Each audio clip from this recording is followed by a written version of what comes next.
तो मतलब अपन बेंजीन में ऐसे कर लेते हैं। अपन ने कहा था कि ये बेंजीन के दो रेजोनेटिंग स्ट्रक्चर्स हैं, ऐसे हाइड्रोजन होते हैं। मैं पूरा पार्ट नहीं बना रहा, ऑर्बिटल पार्ट मैंने बनाया था लास्ट टाइम, तो पूरे पार्ट बनाने की जरूरत नहीं पड़ेगी अपन को।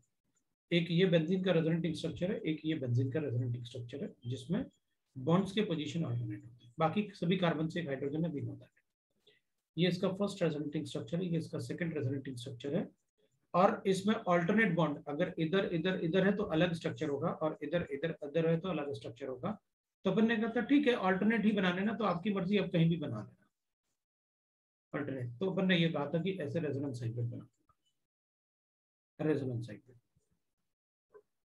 है ना, हाइब्रिड बनाने। तो अपन ने कहा था कि भाई रेजोनेंस हाइब्रिड में जो ये रेजोनेंस हाइब्रिड बनेगा, ये हमेशा ज्यादा स्टेबल होगा, क्योंकि इसकी रेजोनेंस एनर्जी हमने लिखी थी last time. The resonance energy is equal to 36 kilo calories per mole, ये अपन ने लिखा था लास्ट टाइम, है ना। और अपन ने ये भी कहा था कि लास्ट टाइम कि भाई हमें कैसे पता चला कि इसमें रेजोनेंस फिनोमेना है, तो बॉन्ड लेंथ से। Carbon carbon bond length, single bond length 1.54 angstrom unit होता है। Carbon carbon double bond length 1.34 angstrom unit होता है। But in benzene all the bond lengths are, in benzene all the bond lengths are, ठीक है, bond lengths are, that is carbon इससे partial bond होता है which is 1.42 angstrom unit. ये अपन ने last time लिखा। हाँ सर। अब एक और एग्जांपल लेंगे, फिर अपन उसके बाद अपन लिखते हैं अपना आंसर। दूसरा मेरे पास एक और एग्जांपल है, दैट इज कार्बोनेट। तो अपन से पूछा गया कि why all the carbon oxygen bond, carbon oxygen bond in carbonate ion are equal. मैं इसको वर्ड्स में लिख देता हूँ यहाँ, कार्बोनेटाइन आर इक्वल। तो कार्बोनेट आयन आर इक्वल। तो अपन ने कहा था कि भाई it is due to resonance, it is due to resonance phenomena. तो अपन क्या करेंगे, रेजोनेंस फिनोमेना की वजह से अपन बता देते हैं ऐसे, इसको अपन अज्यूम कर लेंगे कि भाई it is due to resonance phenomena. तो मैं कार्बोनेटाइन का स्ट्रक्चर लिख रहा हूँ। वैसे तो अपन को पता है कि आप बोलते हो, आपने बताया कि वैलेंस इलेक्ट्रॉन लिखो और जितना नेगेटिव चार्ज है उतने ऑक्सीजन सिंगल बॉन्ड से अटैच होंगे। भाई किसी भी आयन पे जितना नेगेटिव चार्ज होता है ऑक्सी आयन्स पे, these are called oxy ions, जिसमें ऑक्सीजन है और नेगेटिव चार्ज है, ऑक्सीजन है और नेगेटिव चार्ज है, they are called oxy ions. तो जितना नेगेटिव चार्ज होता है उतने ऑक्सीजन सिंगल बॉन्ड से अटैच होते हैं, बाकी अपन डबल बॉन्ड बना लेंगे। तो ये आपने बता रखा है। तो अपन क्या करेंगे इसमें, कार्बोनेटाइन की बात करें तो carbon is sp2 hybridized. If it is sp2 hybridized then it is trigonal planar. अपन सबको बताइए कि ट्रायगोनल प्लेनर होगा अगर sp2 हाइब्रिडाइज्ड है। तो फिर इसका स्ट्रक्चर ऐसे होगा। ट्रायगोनल प्लेनर का मतलब हो गया कि 3 सिग्मा बॉन्ड ऐसे होंगे, एक ऑक्सीजन, एक ऑक्सीजन और एक डबल बॉन्ड ऐसे। This will be the, because this is sp2 hybridized. इधर नेगेटिव चार्ज होगा। तो ये ऑक्सीजन के इलेक्ट्रॉन्स हैं 1 2 3 4 5 6, और एक नेगेटिव चार्ज के लिए मैंने एक्स्ट्रा इलेक्ट्रॉन ऐड किया। ये ऑक्सीजन के इलेक्ट्रॉन है 1 2 3 4 5 और ये 6, और मैं एक एक्स्ट्रा इलेक्ट्रॉन ऐड करूंगा नेगेटिव चार्ज के लिए, तो इसका नेगेटिव चार्ज आ गया। ये ऑक्सीजन के इलेक्ट्रॉन्स है 1 2 3 4 5 6, ये इसके 5 6 इलेक्ट्रॉन लिख लिया मैंने। तो अब अगर अपन चेक करेंगे ना इसमें, तो अपन कहेंगे देखो इस केस में ये sp2 हाइब्रिडाइज्ड है, और हमने पढ़ रखा है कि देखो भाई अगर दो एटम के बीच में सिंगल बॉन्ड है, तो दो एटम के बीच में अगर सिंगल बॉन्ड है तो इसमें फ्री रोटेशन भी होता है। और इसमें मान लो अपन सी ऐसे लिखें, हाइड्रोजन, कार्बन की वैलेंसी 4 होती है, तो 2 हाइड्रोजन ऐसे होंगे और बाकी हाइड्रोजन ऐसे होंगे। तो अपन कहेंगे भाई एक 2 हाइड्रोजन ऐसे हो जाएंगे, कहेंगे 2 हाइड्रोजन ऐसे हो जाएंगे, है ना। तो बाकी अपन इसको हाइड्रोजन को, एक हाइड्रोजन इधर हो जाएगा और एक इधर हो जाएगा अंदर की तरफ, इधर भी एक अंदर की तरफ हो जाएगा। ये सिंगल बॉन्ड है, रोटेशन पॉसिबल है। ये sp3 हाइब्रिडाइज, ये भी sp3 हाइब्रिडाइज। मैंने C2H6 का स्ट्रक्चर बनाया। लेकिन अगर इसमें अपन को डबल बॉन्ड बनाना है, तो अपन कहेंगे अगर डबल बॉन्ड बनाना है तो आपको क्या करना पड़ेगा, इसकी वैलेंसी 4 से ज्यादा तो हो नहीं सकती, तो आपको क्या करना पड़ेगा, एक डबल बॉन्ड के लिए 2 हाइड्रोजन हटाने पड़ेंगे। हटा देते हैं। अगर 2 हाइड्रोजन हटाऊंगा तो it will be like this, मेरे पास कार्बन कार्बन बनेगा, मैंने डबल बॉन्ड बना लिया, दोनों से हाइड्रोजन हटा दिया, और अंदर की तरफ एक हाइड्रोजन ऐसे होगा और एक H ऐसे होगा, एक हाइड्रोजन ऐसे होगा और एक H ऐसे होगा, ये ऐसे स्ट्रक्चर बनता है। मतलब जो पाई बॉन्ड बनेगा यहाँ पर, ये वाला जो पाई बॉन्ड बनेगा ना यहाँ पर, that will be perpendicular to the molecular plane. देखो ये sp2 हाइब्रिडाइज्ड है, ये सिग्मा बॉन्ड 1 2 3 हो गए, इधर भी 3 सिग्मा बॉन्ड है, तो ये भी sp2 हाइब्रिडाइज्ड, मतलब ये ट्रायंगुलर प्लेनर होगा, और जो पाई बॉन्ड होगा that will be perpendicular to the molecular plane. अपन को पता है पाई बॉन्ड ऐसे बनता है, साइडवेज ओवरलैपिंग से।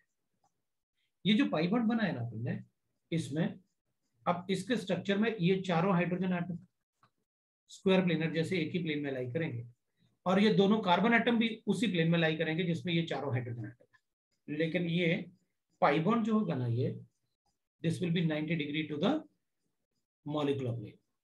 तो इसको अपन कहते हैं मॉलिक्यूलर प्लेन, जिसमें मॉलिक्यूल ये प्रेजेंट है, और जो पाई बॉन्ड है वो perpendicular to the molecular plane होगा। So the pi bond is molecular perpendicular to the molecular plane, is perpendicular to the molecular plane, perpendicular to molecular plane, ठीक है। Pi bond is perpendicular to the molecular plane, exactly 90 degree पे होगा।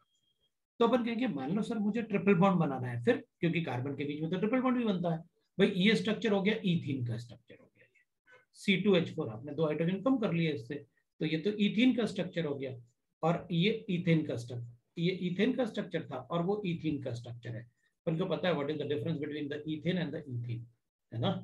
तो एक pi bond इसमें आ जाएगा तो ये इथीन हो जाएगा। तो अब अपन कहेंगे अगर मान लो सर मुझे इथाइन का स्ट्रक्चर बनाना है, तो ऐसे बनाना है, तो अपन कहेंगे इथाइन होता है C2H2, ये इथाइन है, ठीक है।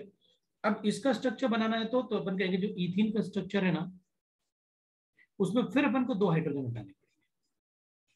तो अगर ये दोनों हाइड्रोजन तो इस पाई बॉन्ड से 90 डिग्री पे लाई करता है भाई, इस पाई बॉन्ड से ये दोनों बॉन्ड तो 90 डिग्री से लाई करता है, 90 डिग्री पे लाई करता है।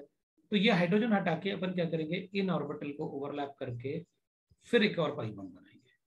तो अपन कहेंगे फिर तो सर ऐसे हो जाएगा, आपने एक पाई बॉन्ड ऐसे बना रखा है, ये आपने एक पाई बॉन्ड ऐसे बना रखा है जो कि px से बना, क्योंकि whenever the orbital are in the same plane then only they will mix up. तो ये एक पाई बॉन्ड तो आपने ऐसे बना रखा है, तो दूसरा पाई बॉन्ड फिर आप ऐसे बनाओगे, ऑब्वियसली बात है, that must be in a different और प्लेन। और ये जो बनेगा ना, ये py से बनेगा। तो एक पाई बॉन्ड अपन ने ऐसे बना लिया, this is one pi bond in दोनों के ओवरलैपिंग से। तो दूसरा जो पाई बॉन्ड बनेगा वो इसके ओवरलैपिंग से बना दूसरा pi bond.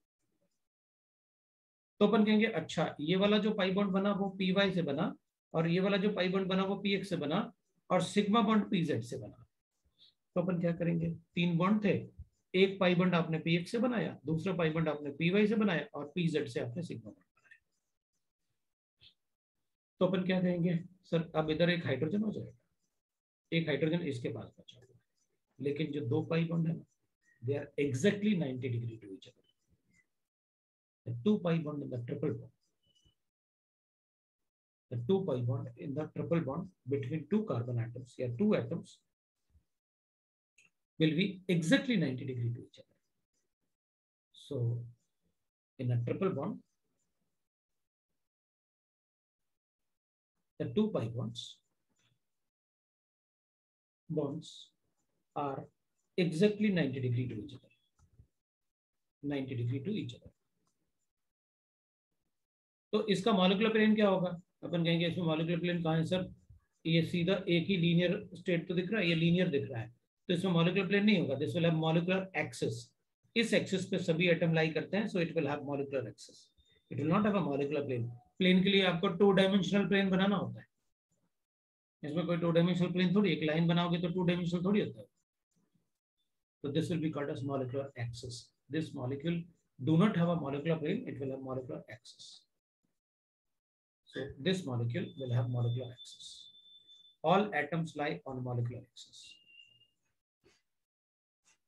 Lie on molecular axis. तो मुझे बस ये बताना था कि अगर 2 एटम के बीच में सिंगल बॉन्ड है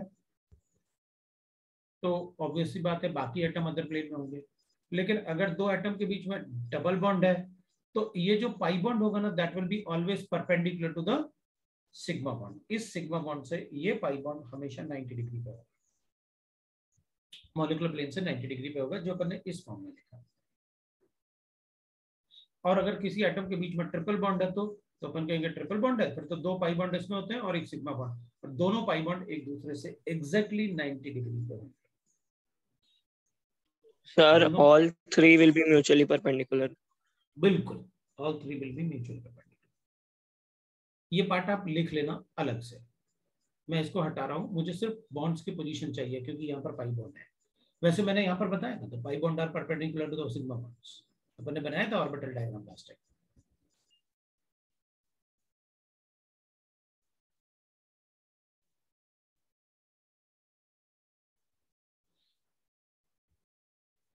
मैं इस पार्ट को हटा दूं? एक मिनट सर। ठीक है, मैं सिर्फ ईथेन का स्ट्रक्चर हटा, सिर्फ ईथेन का, वो तुम भी बना सकते हो आराम से। ईथेन इज sp3 हाइब्रिडाइज्ड है, ये sp2 हाइब्रिडाइज्ड होता है। Hello sir. हाँ बोलो। हाँ सर, आपने 3 टाइप बॉन्ड्स बताए थे ना, एक तो सिग्मा था, एक पाई था, और एक तीसरा कौन सा था जिसमें 8 बॉन्ड्स बनते थे? 8 लोब्स ओवर लोब, डेल्टा। वो डेल्टा। हाँ 8 लोब्स, डेल्टा बॉन्ड। अच्छा ओके सर।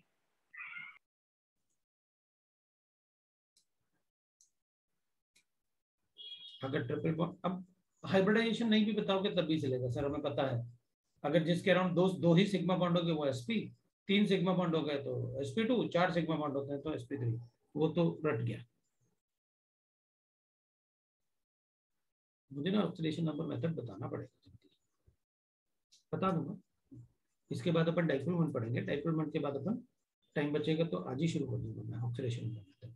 उसके बगैर मैं काफी चीजें बोल नहीं पा रहा।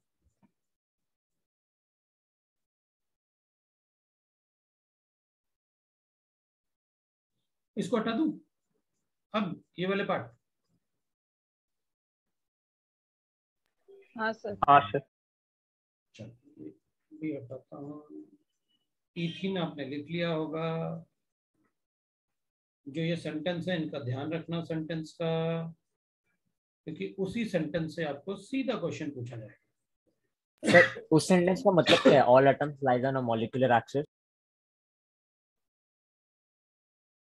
इसका मॉलिक्यूलर प्लेन नहीं होता, ठीक ना। मॉलिक्यूलर एक्सिस मतलब लीनियर स्ट्रक्चर, एक्सिस बनेगा ना, ये एक ही एक्सिस पे बना। ये मॉलिक्यूल है C2H2, और वो एक ही एक्सिस पे, मतलब एक ही लाइन में, लाइन वो लीनियर शेप में लाई करते हैं सारे atom, that is molecular axis. मतलब मॉलिक्यूलर प्लेन नहीं होगा उसमें, एक्सिस होगा। अब मैं स्ट्रक्चर भी बना हटा रहा हूं,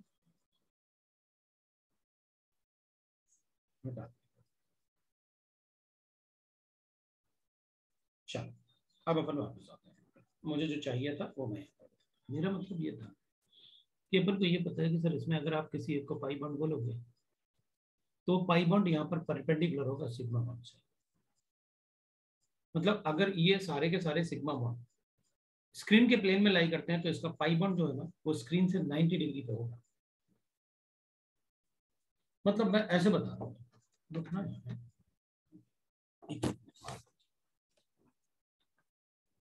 मैं ऐसे बता, मतलब मेरे पास क्या है ना, ऐसे अपन को दिख रहा है, ऐसे कार्बोनेट आयन ऐसे है, मैंने ऐसे ट्रायंगल बना दिया और दिख रहा होगा। अब मैं चाहता हूँ इसमें पाई बॉन्ड बना के दिखाओ। ऐसे ऊपर मान लेते हैं अपन, ये वाला ऑक्सीजन जो ऊपर वाला है ना जिसमें पाई बॉन्ड बना रहे हैं अपन, ये ब्लू वाला है। अब मैं चाहता हूँ कि इसका पाई बॉन्ड ऐसे, पता है इसका पाई बॉन्ड ऐसे दिख रहा होगा अपन को, मॉलिक्यूलर प्लेन से परपेंडिकुलर, द पाई बॉन्ड ऐसे बना होगा। समझा? हाँ सर। हाँ सर। अब मैं क्या चाहता हूँ कि देख, ऐसे पाई बॉन्ड बना हुआ है ना, तो अपन को दिख रहा है कि ऐसे बताया आपने, दिखाया ऐसे आपने स्क्रीन पे ऐसे बनाया, बाहर की तरफ हमारे पाई बॉन्ड दिखाया आपने और ऐसे स्क्रीन पे बनाया। अब मैं क्या चाहता था कि मेरे पास ऐसे तो पाई बॉन्ड दिख रहा है, अब इधर लेकिन इन कार्बोनेट इधर पे दोनों तरफ क्या है, ऑक्सीजन है, और ऑक्सीजन के पास क्या होगा, 3 lone pair sir 3 lone pair. ये लोन पेयर एक, मतलब लोन पेयर क्या ना, एक ऐसे होगा, एक इस तरफ होगा और एक लोन पेयर ऐसे होगा, मतलब 3 लोन पेयर ऐसे लाइन करेंगे। हाँ सर। टेट्राडेल फॉर्म है, समझ गया ना। अब अपन क्या करेंगे, Yes, अगर ये लोन पेयर का ऑर्बिटल ये वाला ना, लोन पेयर का ऑर्बिटल है ना, अगर इसके प्लेन में हुआ ना तो आप फिर वही अपना सेंटेंस आ जाएगा, whenever the orbitals are in the same plane they have tendency to mix up. Mixing of orbital, ये इससे मिक्स करेगा और ये वाला बॉन्ड उधर को शिफ्ट होगा। तो लेट अस चेक वो मिक्सिंग कैसे होगी। ठीक है, ऑर्बिटल सेम प्लेन में आ रहा है इसलिए मैं मिक्सिंग बोल सकता हूँ। तो चलो अपन उस मिक्सिंग को देखते हैं। अपन कहेंगे देखो, अच्छा ये बोल रहे हो कि एक ऑर्बिटल इस पाई बॉन्ड के प्लेन में, तो आप ये चाहते हो कि मैं इसका एक इलेक्ट्रॉन इस कार्बन को दे दूं और बदले में इसका एक इलेक्ट्रॉन इसको दे दूं। That is called mixing of orbital. मतलब यहां पर ऑर्बिटल शिफ्ट नहीं होते, इलेक्ट्रॉन शिफ्ट होता है। इसका एक इलेक्ट्रॉन इसको दे दूं और बदले में इसका इलेक्ट्रॉन इसको दे दूं। तो अगर अपन इससे इलेक्ट्रॉन लेंगे, इसका नेगेटिव चार्ज खत्म, और इसको देंगे तो इस पर नेगेटिव चार्ज लगाओ, लेकिन बदले में एक इलेक्ट्रॉन इससे ले रहे हैं तो उस पर नेगेटिव चार्ज नहीं आएगा। इसको दे दो तो इस पर नेगेटिव चार्ज आएगा। मतलब आप मुझसे कह रहे हो कि ये इसका रेजोनेटिंग स्ट्रक्चर है। कार्बन हो जाएगा, इधर एक ऑक्सीजन हो गया, इधर एक ऑक्सीजन हो गया, इधर एक ऑक्सीजन हो गया। तो आप चाहते हो कि मैं यहाँ पर, इसका तो कुछ भी नहीं किया आपने, तो इसको ऐसे लिख दो 1 2 3 4 5 6 और ये नेगेटिव चार्ज। आपने यहाँ पर एक पाई बॉन्ड तो पहले, यहाँ पर सिग्मा बॉन्ड तो पहले से था और यहाँ पर एक सिग्मा बॉन्ड था, ये अपन पाई बॉन्ड अज्यूम कर लेते हैं। तो अपन क्या करेंगे, अपन कहेंगे देखो सर, एक इलेक्ट्रॉन यहाँ पर पहले से थे, ये इलेक्ट्रॉन पहले से थे, नेगेटिव चार्ज था। तो अब आप एक इलेक्ट्रॉन लेके अगर उसको दोगे, इसका इलेक्ट्रॉन है ना, अपन ने क्या किया, एक इलेक्ट्रॉन इसका लेके और उसको दे दिया। तो अगर आप इससे इलेक्ट्रॉन लोगे तो उसका फिर तो उसका नेगेटिव चार्ज खत्म हो जाएगा, नेगेटिव चार्ज खत्म हो जाएगा और यहाँ पर बन जाएगा बॉन्ड। और एक मतलब मैंने यहाँ से एक इलेक्ट्रॉन ले लिया, नेगेटिव चार्ज खत्म, और इसको दे दिया, तो उस पर नेगेटिव चार्ज लिख ऊपर वाले पे नेगेटिव चार्ज लगेगा। तो फिर इधर अपन एक नेगेटिव चार्ज, इस पर नेगेटिव चार्ज, ये इसका एक रेजोनेटिंग स्ट्रक्चर। तो अपन कहेंगे सर अगर आप इससे कर सकते हो तो मैं तो इससे भी कर सकता हूँ, ये भी तो एक ही बात है भाई, ये तो परपेंडिकुलर था ही पाई बॉन्ड, तो इससे भी कर सकता हूँ। तो अपन कहेंगे करो, वो भी करूंगा मैं तो, कि भाई अगर इसका इलेक्ट्रॉन ऐसे शिफ्ट हो सकता है तो इसका भी इलेक्ट्रॉन शिफ्ट होता है, हो सकता है। तो अपन कहेंगे इस बार अपन इसको ऐसे शिफ्ट कर देते हैं, बना सकते हैं, कोई प्रॉब्लम। मतलब डबल बॉन्ड यहाँ बने और सिंगल बॉन्ड इन दोनों में बने, बन सकता है, कोई प्रॉब्लम नहीं। एक कार्बन है, ये अपने पास 3 ऑक्सीजन हो गए, इधर अपने पास ऐसे इलेक्ट्रॉन्स हो गए, ये ऑक्सीजन हो गया, ये ऑक्सीजन हो गया। इससे अगर बॉन्ड बनाओगे इधर तो उसका ऑक्टेट, इधर तो ये ऐसे बने ही रहेंगे भाई, इधर तो नेगेटिव चार्ज है, इसका तो कुछ भी नहीं करने वाले अपन, इसका एक इलेक्ट्रॉन लेके इसको देने और बदले में इसका इलेक्ट्रॉन इस पर शिफ्ट करेंगे। तो इसका एक इलेक्ट्रॉन लेके तो पहले ये वाले बना देता हूँ, और इसका एक इलेक्ट्रॉन आप यहाँ लिख लो और वो इलेक्ट्रॉन एक दूसरा इसको दे दो, और इसका एक इलेक्ट्रॉन बदले में ये इलेक्ट्रॉन इसको दे दो, तो इस पर नेगेटिव चार्ज हो जाएगा। देखो सभी का ऑक्टेट कंप्लीट,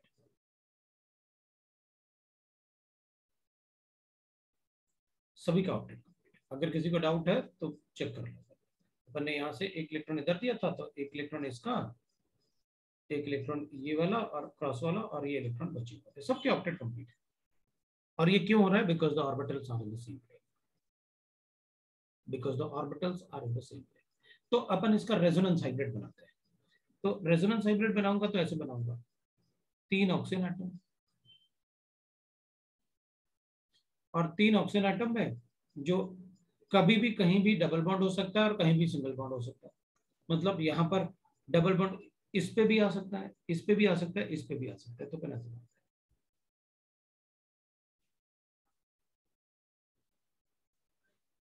और ये 2 नेगेटिव चार्ज हैं जो 3 जगह डिलोकलाइज हो रहे हैं। तो अपन ऐसे बता देंगे डेल्टा नेगेटिव, डेल्टा नेगेटिव और डेल्टा नेगेटिव। वैसे मैं ऐसे भी लिख सकता हूँ, क्योंकि 2 नेगेटिव चार्ज हैं और इक्विवेलेंट स्ट्रक्चर्स हैं, ये सभी में ऑक्सीजन पे ही नेगेटिव चार्ज है, और कार्बन ऑक्सीजन में एक डबल बॉन्ड है और सभी में 2 सिंगल बॉन्ड है, बिल्कुल एक जैसे दिख रहे हैं, किसी में डिफरेंशिएट करना मुश्किल है। इसलिए अपन नेगेटिव चार्ज को इक्वली डिस्ट्रीब्यूट भी करते हैं। मतलब delta negative will be equal to -2/3।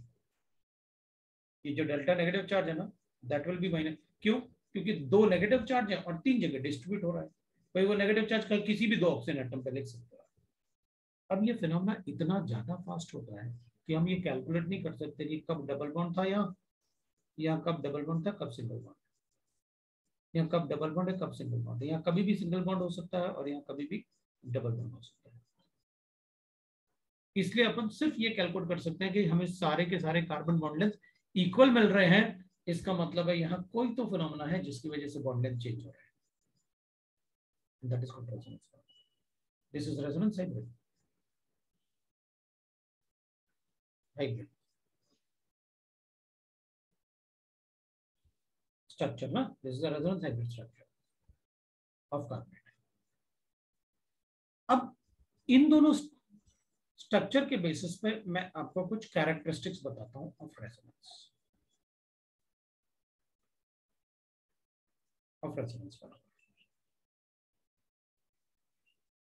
एक तो अपन लिखेंगे सर, तो इसके 3 हो गए ना रेजोनेटिंग स्ट्रक्चर्स? बिल्कुल, इसके 3 हो गए, 1 2 3, ये 3 रेजोनेटिंग स्ट्रक्चर्स हो गए।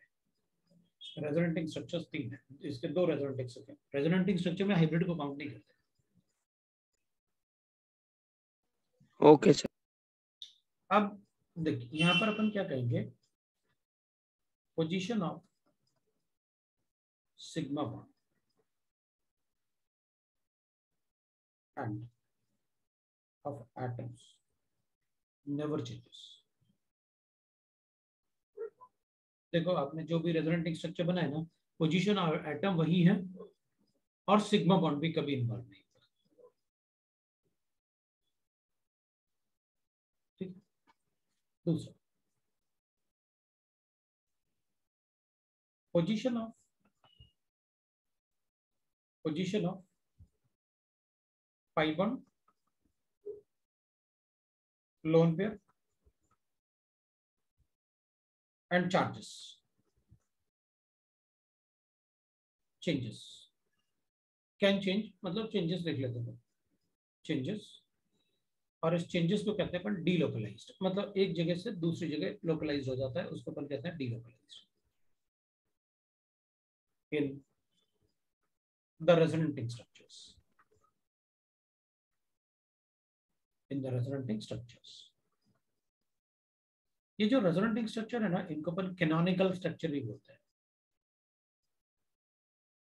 इसलिए कभी कभी ये वर्ड यूज होता है तो बच्चे सोचते पता नहीं, सर ने तो कभी नहीं बोला ये, है ना। तो वो कैनोनिकल स्ट्रक्चर तो अपन देखेंगे कि देखो पाई बॉन्ड का पोजीशन लोन पेयर शिफ्ट हो रहा है तो चार्ज भी शिफ्ट हो सकता है, तो उनके पोजीशन चेंज हो सकते हैं, बाकी चेंज नहीं होते।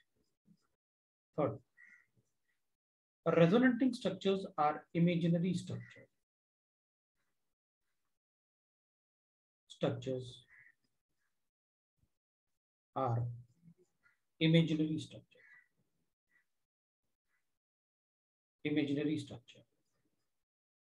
So they cannot be isolated. Cannot be isolated.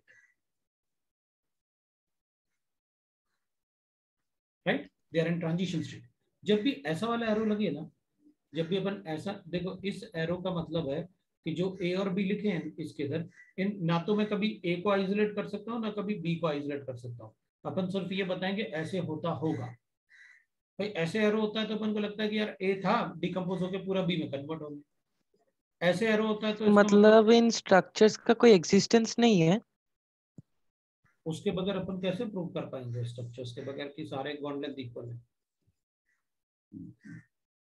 कैसे प्रूव कर पाएंगे अपन कि सारे बॉन्ड लेंथ? उसी वजह से तो अपन प्रूव कर पाएंगे कि यार रेजोनेंस फिनोमेना एग्जिस्ट करता है, तो इस टाइप से कोई भी स्ट्रक्चर रिप्रेजेंट कर सकते हैं, वरना कैसे बता पाएंगे अपन? मतलब रियल एग्जिस्टेंस है इनकी। हाँ, मतलब होती होगी लेकिन कभी अपन आइसोलेट नहीं कर पाएंगे क्योंकि उनके एनर्जी ज्यादा होती है। हाँ सर, मतलब एक मोमेंट पे एक ही दिखेगा ना। हाँ, मतलब नहीं, इनमें से कोई भी अपन को नहीं दिखेगा, अपन को तो हाइब्रिड दिखेगा। अपन तो बना रहे हैं अच्छा, ये प्रूफ करने के लिए कि यार हाइब्रिड ऐसे क्यों बनता है, उसके प्रूफ के लिए अपन बनाते हैं। मतलब these are hypothetical structures, this is real structure. इसको आइसोलेट करूंगा, नेक्स्ट पॉइंट में लिखूंगा okay sir. Structure is a real structure. चले नेक्स्ट पेज पे। हाँ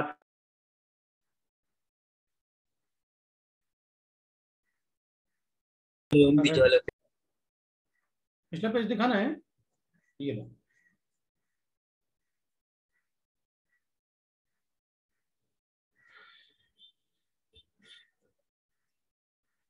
हो जाए तो बताना भी यार, कि मतलब हो गया। हो गया sir.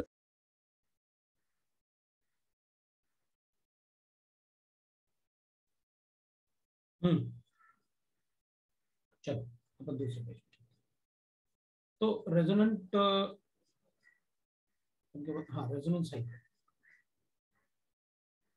Is real structure and can be isolated. वो आइसोलेट कर सकते। अब मैं रेजोनेंट हाइब्रिड स्ट्रक्चर को RH लिखूंगा, है RH। अब तुम लिख लो इसको RH, resonance hybrid. Resonance hybrid is more stable than any structure of resonating structure.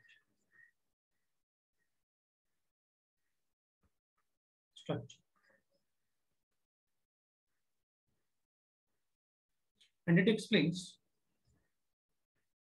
it can explain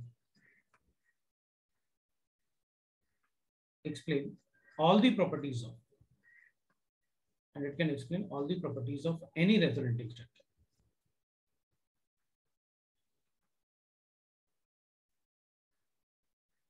Property of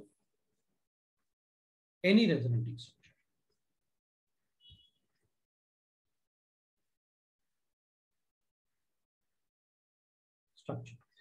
but कोई भी रेजोनेटिंग स्ट्रक्चर ना कंप्लीटली रेजोनेंस हाइब्रिड का प्रॉपर्टी नहीं शो कर पाएगा। But none of the resonating structure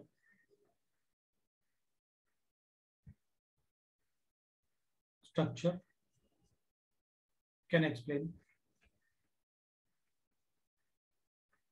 all resonance hybrid properties. वो ऐसा reverse नहीं हो सकता। 6 point.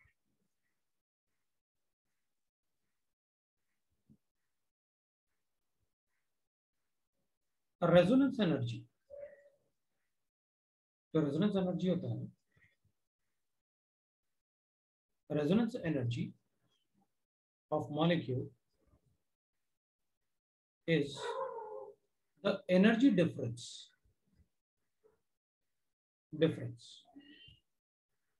between the resonance hybrid and the most stable resonating structure. Between the most stable resonating structure and resonance hybrid.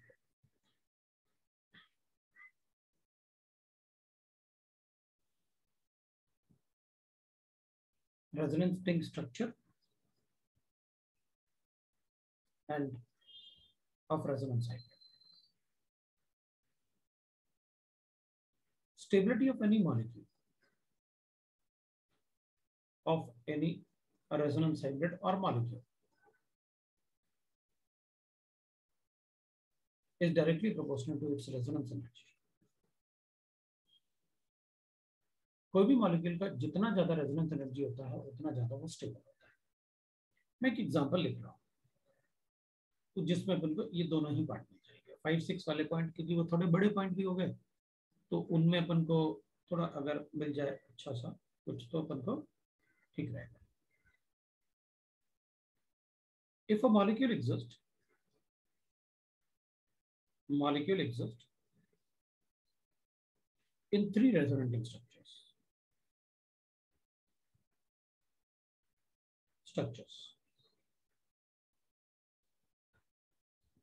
लिख लेते हैं 1, 2 and 3, each having energy of E1, E2 and E3 respectively.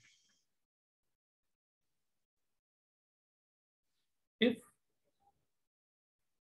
E naught is the energy of resonance hybrid.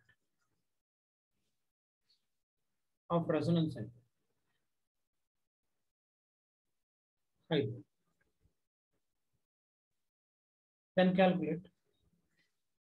Then the resonance energy of a molecule is.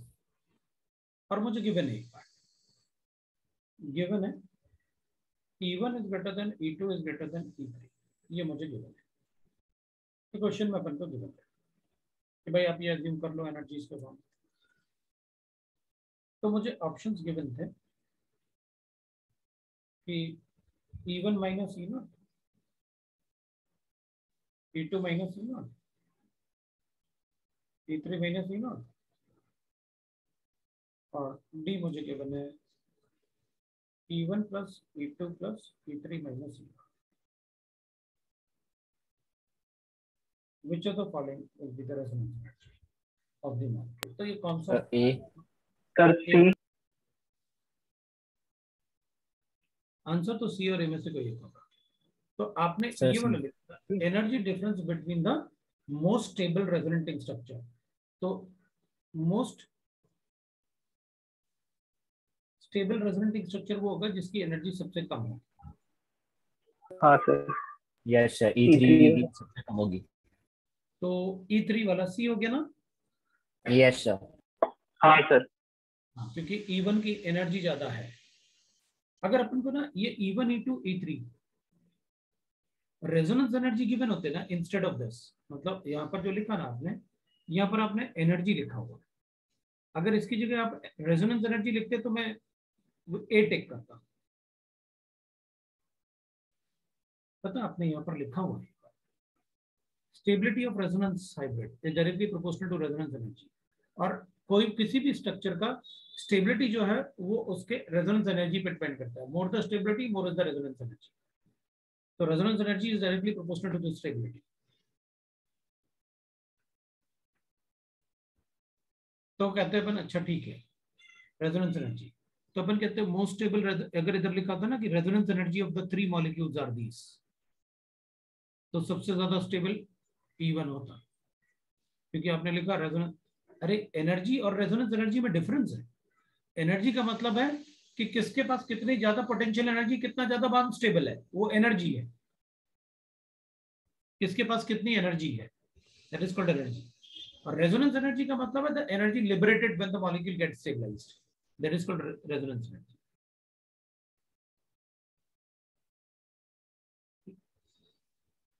जैसे मान लेते हैं एक example लेते हैं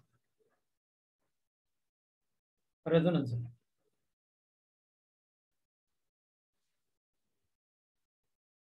अगर मान लो मैंने 6 कार्बन को मिक्स किया और 6 हाइड्रोजन को ले लिया तो मैं बेंजीन बना सकता हूँ। और हीट ऑफ फॉर्मेशन है तो डेल्टा एच ऑफ फॉर्मेशन हो जाएगा। मैं अपन ना सीधी सीधी बात करते हैं, अपन को वो नहीं चाहिए, डाउट नहीं चाहिए कुछ भी। कितनी एनर्जी लिबरेट हुई इसके फॉर्मेशन।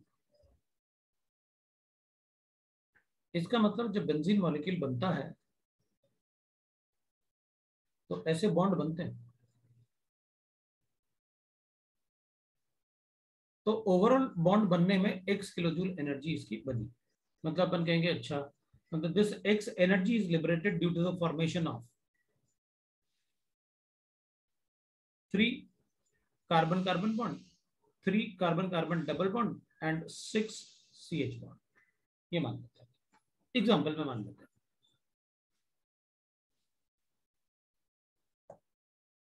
ठीक है, तो दिस एनर्जी इज, जो आपने ये एनर्जी लिखा है ना, this energy is liberated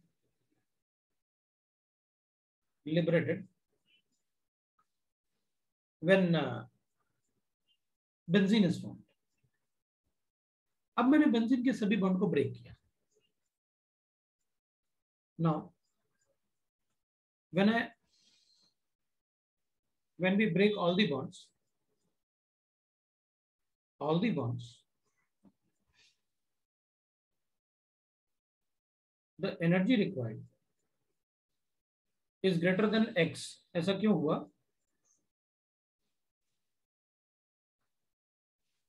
energy required, अगर मैंने x एनर्जी उसको दिया तो ब्रेक मतलब नहीं हुए बॉन्ड्स।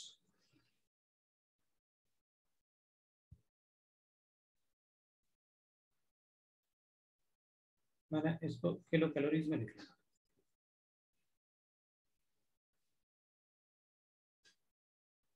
तो इतना किलो कैलोरीज मुझे और चाहिए। जब मैंने ब्रेक किया, इसका मतलब है जब आपने बेंजीन बनाया था तो ये बॉन्ड बने थे ना, तो एक्स एनर्जी लिबरेट हुआ था। जब वो एक्स एनर्जी लिबरेट हुआ ना, तो वो सिर्फ बॉन्ड फॉर्मेशन थे। इसमें बाद में क्या हुआ? रेजोनेंस फिनोमेना हुआ, भाई इंटरमिक्सिंग ऑफ ऑर्बिटल्स होगा, तो उसकी वजह से 36 किलो कैलोरीज और लिबरेट होगी पर मोल, और लिबरेट होगी। तो इसका मतलब है the extra energy liberated due to the intermixing of atomic orbital is called resonance energy. तो मैंने तो इधर एक और बार बताइए ना। अब तो रुक जाता, मैं 2-3 सेंटेंस ऐसे बोलता ना लास्ट में कि समझ में आ जाता अपन को तुरंत, और मैं यहाँ लिख भी देता हूँ, तो बीच में ही बोल दिया। अच्छा देख, जब अपन ने इसको बनाया ना C6H6, तो इतनी एनर्जी लिबरेट हुई, लेकिन जब मैंने उसी बॉन्ड को ब्रेक करना चाहा इनको, तो मुझे इतनी एनर्जी देनी पड़ती है, फिर मुझे एनर्जी ज्यादा देनी पड़ी। तो अपन कहेंगे यार ऐसे कैसे हो सकता है? तो एक्चुअली हुआ क्या होगा, पहले ये बना होगा तो एक्स एनर्जी लिबरेट हुई होगी, और उसके बाद जब ये बना होगा तो ये ऑर्बिटल एक ही प्लेन में आ गए, लास्ट टाइम जो अपन ने पढ़ा था। अब ये ऑर्बिटल एक ही प्लेन में आएंगे तो इनकी इंटरमिक्सिंग होगी ऑर्बिटल की, तो इंटरमिक्सिंग ऑफ ऑर्बिटल से क्या होता है, इतनी एनर्जी और लिबरेट हो गई होगी because they are in same plane. तो इससे कितनी एनर्जी एक्स्ट्रा रिलीज हो गई? तो अपन ने कहा 36, तो मैंने पहले ये लिख लिया, द एक्स्ट्रा एनर्जी लिबरेटेड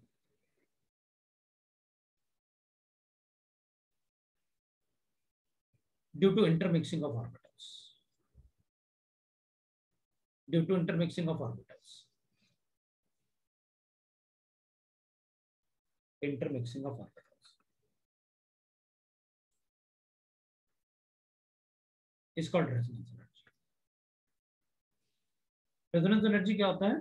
भाई हमने तो मॉलिक्यूल बेंजीन बनाया था तो ये बन गया, तो इतना एनर्जी जो लिबरेट हुआ, liberated without resonance, considering resonance, mixing of orbitals. अब जब मिक्सिंग ऑर्बिटल तो मिक्स होंगे because they are in the same plane, mix तो होंगे वो, और जब वो मिक्स होंगे तो इतना एनर्जी और लिबरेट हुआ। तो जब मैंने बेंजीन को ब्रेक करना चाहा, जब मैंने बेंजीन को इस फॉर्म में आ गया मिक्सिंग की वजह से, तो जब मैंने बेंजीन को ब्रेक करना चाहा ना, तो पहले मुझे इसको 36 किलो कैलोरीज देना पड़ा पर मोल, ताकि ये इसमें कन्वर्ट हो जाए विदाउट रेजोनेंस। उसका रेजोनेंस फिनोमेना तोड़ो पहले, जो एक्स्ट्रा स्टेबिलिटी आ गई थी, जो पहले मैंने वो ब्रेक किया, ठीक है, जो विदाउट रेजोनेंस है। अब क्या हुआ कि मैंने इसको x किलो कैलोरीज दिया to convert into 6C + 3H2, अब ये बन जाए। तो रेजोनेंस एनर्जी क्या होता है? The energy liberated due to the extra mixing of orbitals in a molecule. मतलब पहले हमने मॉलिक्यूल बनाया तो अपन को पता था कि भाई इसमें 3 carbon carbon single bond, 3 carbon carbon double bond बनेंगे और 6 CH बॉन्ड बनेंगे। लेकिन बनने के बाद, क्योंकि mixing of orbital is exothermic phenomena, तो वो आपस में मिक्स हो गए, उसकी वजह से इतनी एनर्जी लिबरेट हो सर। तो 36 किलो कैलोरी देने के बाद में जो स्ट्रक्चर बना वो कौन सा रेजोनेटिंग स्ट्रक्चर होता है? 2 रेजोनेटिंग स्ट्रक्चर होते हैं ना? वो दोनों में से कोई भी एक कंसिडर कर लो। अच्छा ओके। अपन रेजोनेटिंग स्ट्रक्चर की बात ही नहीं कर रहे, अपन तो कहेंगे मिक्सिंग की बात ही नहीं कर रहे, अपन तो एक स्ट्रक्चर कोई भी अज्यूम कर लो।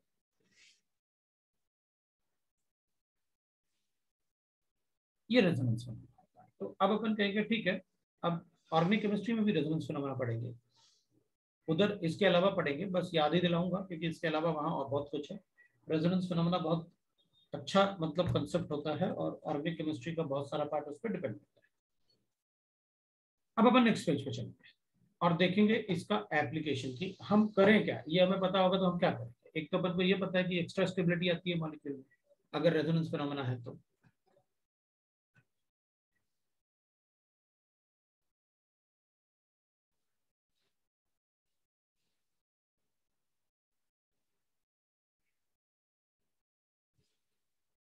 Resonance phenomena, that is intermixing of atomic orbitals.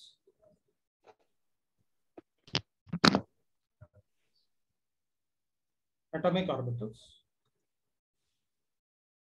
gives extra stability to molecule. Stability to molecule. दूसरा, to calculate bond order.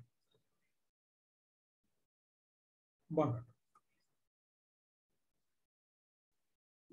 Bond order जो होता है ना, it is bond order is the number of bonds between the atoms. तो अब तक तो अपन ये पढ़ते आए थे भाई, अगर दो एटम के बीच में सिंगल बॉन्ड है तो अपन कहते थे बॉन्ड ऑर्डर इज 1. आपने कहा ना number of bond between the atoms. अगर दो एटम के बीच में डबल बॉन्ड है तो अपन कहते हैं बॉन्ड ऑर्डर इज 2. और अगर 3 एटम है तो बॉन्ड ऑर्डर इज 3.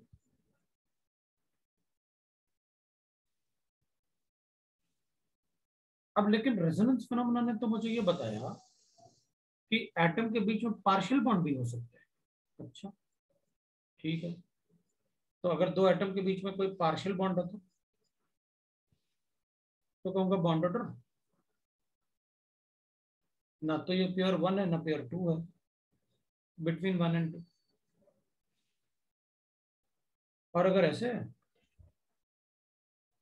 तो दो तो प्योर हो गए, तो बिटवीन ना तो 3 है और ना ही 2 है pure. So bond order between 2 and 3.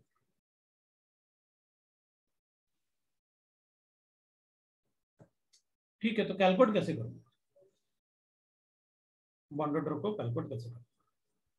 ठीक है, वी गॉट दैट की मतलब हमें बॉन्ड ऑर्डर ऐसे लिखना है, बट कैलकुलेट कैसे करेंगे बॉन्ड ऑर्डर. तो अपन ना अभी मॉलिक्यूल देख के बॉन्ड ऑर्डर बता सकते हैं क्या होता है. Bond order is equal to होता है number of bonds around centre. मैं इसमें थोड़ा सा पार्ट ऐड करूंगा, लेकिन अभी ऐड नहीं कर रहा जब तक आपको एग्जांपल में ना देखे. किसी को कुछ बोलना है तो बोलो. Divided by number of places of delocalisation. Number of places of delocalisation.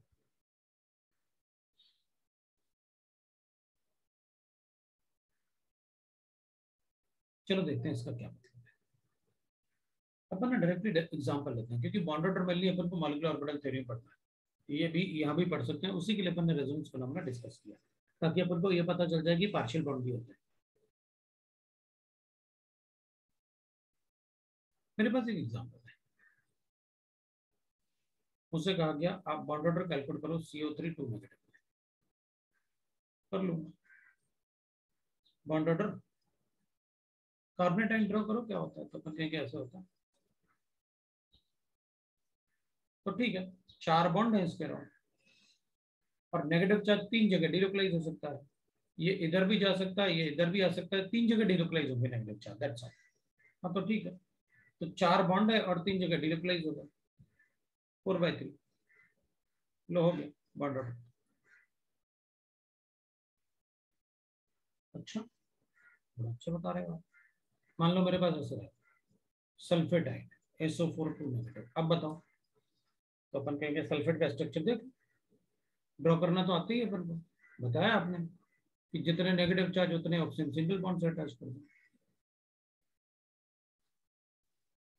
जितना नेगेटिव चार्ज उतने ऑक्सीजन सिंगल बॉन्ड से अटैच करो, बाकी आप डबल बॉन्ड लिख लो. अब ये वाले नेगेटिव चार्ज क्या होंगे, जैसे कार्बोनेटाइन में आप डिलोकलाइज करते हो ये वाले इलेक्ट्रॉन्स, वैसे इसमें भी डिलोकलाइज करो. वो इधर भी शिफ्ट हो सकता है, वो उधर भी शिफ्ट हो सकता है. तो कितने बॉन्ड हैं सल्फर के? हमें तो बॉन्ड ऑर्डर बिल्कुल है 6। और number of places of delocalisation, भाई ये इधर भी जा सकता है, ये इधर भी आ सकता है, ये उधर भी जा सकता है, ये इधर भी आ सकता है, सभी 6 पे 4 के 4 ऑक्सीजन पे डिलोकलाइज हो सकते हैं, आ सकता है नेगेटिव चार्ज। सर ये फ्रैक्शनल बॉन्ड ऑर्डर का मतलब क्या हुआ? देखते हैं अपन क्या है, बताता हूँ, एक मिनट रुक जाओ, मैं पहले एक बार कैलकुलेशन कर लें, फिर मैं बता देता हूँ क्या है उसमें, है ना। तो फिर कंपैरिजन के लिए मैं एक क्वेश्चन लिखूंगा ना, पहले थोड़ा सा एक पार्ट अपन सीख लें। मान लो अपने पास ClO4 नेगेटिव है, हाँ तो ठीक है, ClO4 मतलब Cl है 1 2 3 4 5 6 7, एक ऑक्सीजन सिंगल बॉन्ड से हटा दो, ठीक है कर दिया, एक ऑक्सीजन सिंगल बॉन्ड से। अरे यार थोड़ा सा बड़ा बना देना, कर रहे जैसे पेज बढ़ जाएगा, ये 7 हो गए, तो एक ऑक्सीजन सिंगल बॉन्ड से अटैच कर देते हैं, ये नेगेटिव चार्ज, इधर डबल बॉन्ड हो, इधर डबल बॉन्ड हो, और इधर डबल बॉन्ड हो, इसमें ऑक्टेट एक्सपेंड हो रहा सर। तो मैंने कब कहा कि ये लुईस स्ट्रक्चर्स है। तो आप अगर पूछोगे कि SO3 का लुईस स्ट्रक्चर लिखो तो ऐसे बनाऊंगा, ऑक्टेट एक्सपेंड नहीं होने चाहिए। लेकिन अगर SO3 का स्ट्रक्चर बनाने के लिए कहोगे, मैं बिल्कुल नहीं सोचूंगा। अगर आपने लुईस स्ट्रक्चर नहीं पूछा तो मैं तो सीधे बना दूंगा, ऑक्सीजन को जितना इलेक्ट्रॉन चाहिए दे दो, हो गया स्ट्रक्चर। तो इसमें ऑक्टेट एक्सपेंड हो गया, हाँ तो ठीक है ना, इसमें भी मैं 3 सिग्मा बॉन्ड बोलता है, इसमें भी 3 सिग्मा बॉन्ड बोला, मतलब ऑक्टेट एक्सपेंड कर सकते हैं। हाँ अगर आपने लुईस ऑक्टेट नहीं लिखा कि लुईस ऑक्टेट स्ट्रक्चर बनाओ, this is Lewis octet structure, this is not Lewis octet structure. लेकिन लुईस ऑक्टेट स्ट्रक्चर तो क्लासिकल थ्योरी है, तो ये सबसे पहला थ्योरी था, वही फॉलो होते थे, अब नहीं होते फॉलो। जब से अपन को पता चला कि पाई बॉन्ड सिग्मा बॉन्ड और ये सब इतने सारे बॉन्ड बनते हैं, तब से अपन ने मना कर दिया, भाई सब बनते हैं एक्सपेंशन। और अपन ने लिखा भी है, अगर ऑक्टेट में 8 से ज्यादा इलेक्ट्रॉन है तो हाइपर वैलेंट मॉलिक्यूल, तो इसलिए तो लिखे। अगर मेरे पास ClO3 है तो कोई बात नहीं, 1 2 3 4 5 6 7। अच्छा बॉन्ड ऑर्डर तो कैलकुलेट किया नहीं इसका, बॉन्ड ऑर्डर कितना आएगा 7/4। भाई इस ऑक्सीजन को जो इलेक्ट्रॉन्स है ना इसके पास, ये इलेक्ट्रॉन्स आप यहाँ जब शिफ्ट करोगे तो यहाँ भी शिफ्ट कर सकते हो, यहाँ भी शिफ्ट कर सकते हो, यहाँ भी कर सकते हो, मतलब वो नेगेटिव चार्ज चारों में से कहीं भी आ सकता है।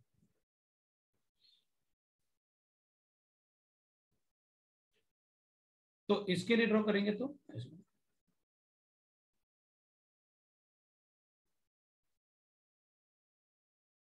बॉन्ड ऑर्डर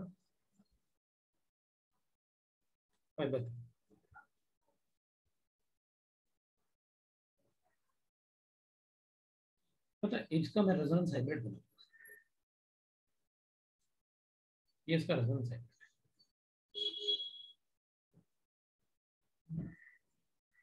ये इसका रेजोनेंस हाइब्रिड था ClO4 पर, इसको कहते हैं अपन परक्लोरेटाइन, और ये क्लोरेटाइन।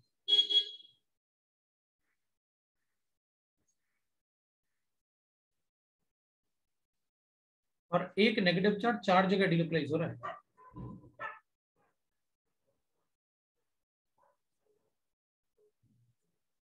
अब अपन से पूछा, और ये है क्लोरेटाइन, ये परक्लोरेटाइन है। अब अपन से पूछा कि अच्छा पर क्लोरेटाइन का बनाओ, तो अपन कहेंगे क्लोरेटाइन है।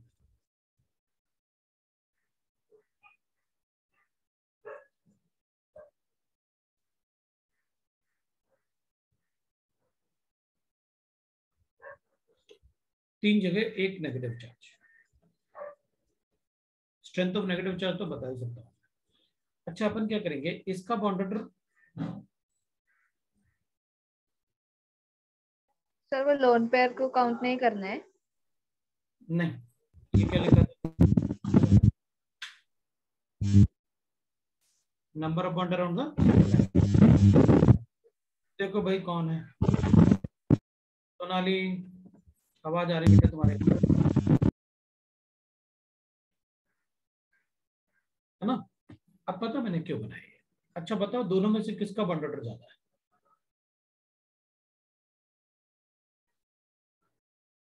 किसका बॉन्ड ऑर्डर ज्यादा है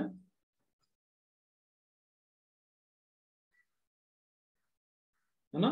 सर उसका परक्लोरेट। इसका ज्यादा है ना बॉन्ड ऑर्डर। इसका मतलब है ये 2 के ज्यादा पास है, इसका मतलब इसमें डबल बॉन्ड कैरेक्टर ज्यादा है। भाई ये तो प्योर डबल बॉन्ड थे, लेकिन वो तो बड़े हो रहे हैं, तो डबल बॉन्ड क्या हो रहा है, कन्वर्ट हो रहा है। भाई इसमें बॉन्ड ऑर्डर से अपन ये बताएंगे कि इसका जो बॉन्ड लेंथ है ना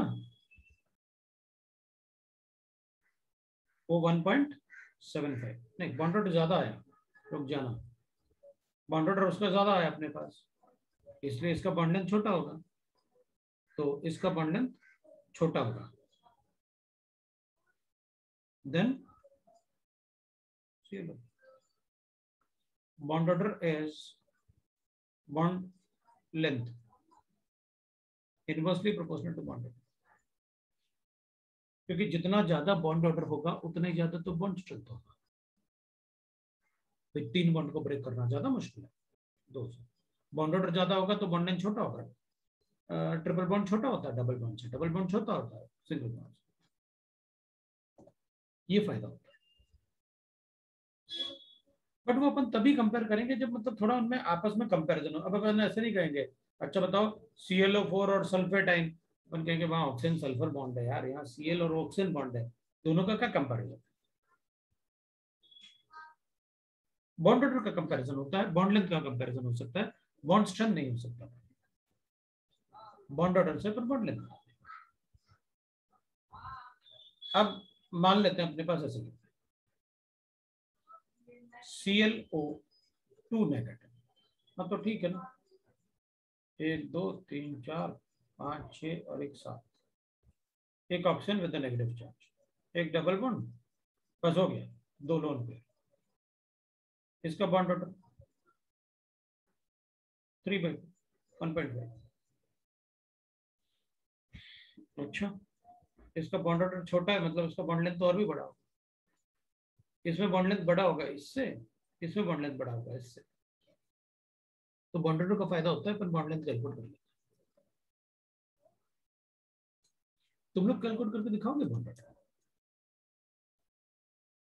यस सर। हाँ सर। सर CO2 माइनस में सबसे ज्यादा बॉन्ड होगा ना।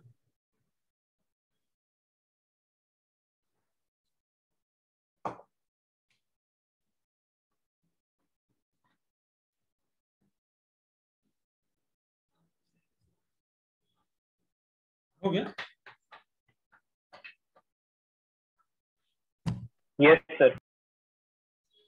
तो फिर मैं तुम्हें एक एग्जांपल देता हूँ, तुम लोग कैलकुलेट करके दिखाओ। नाइट्रेट आयन का करके दिखाओ।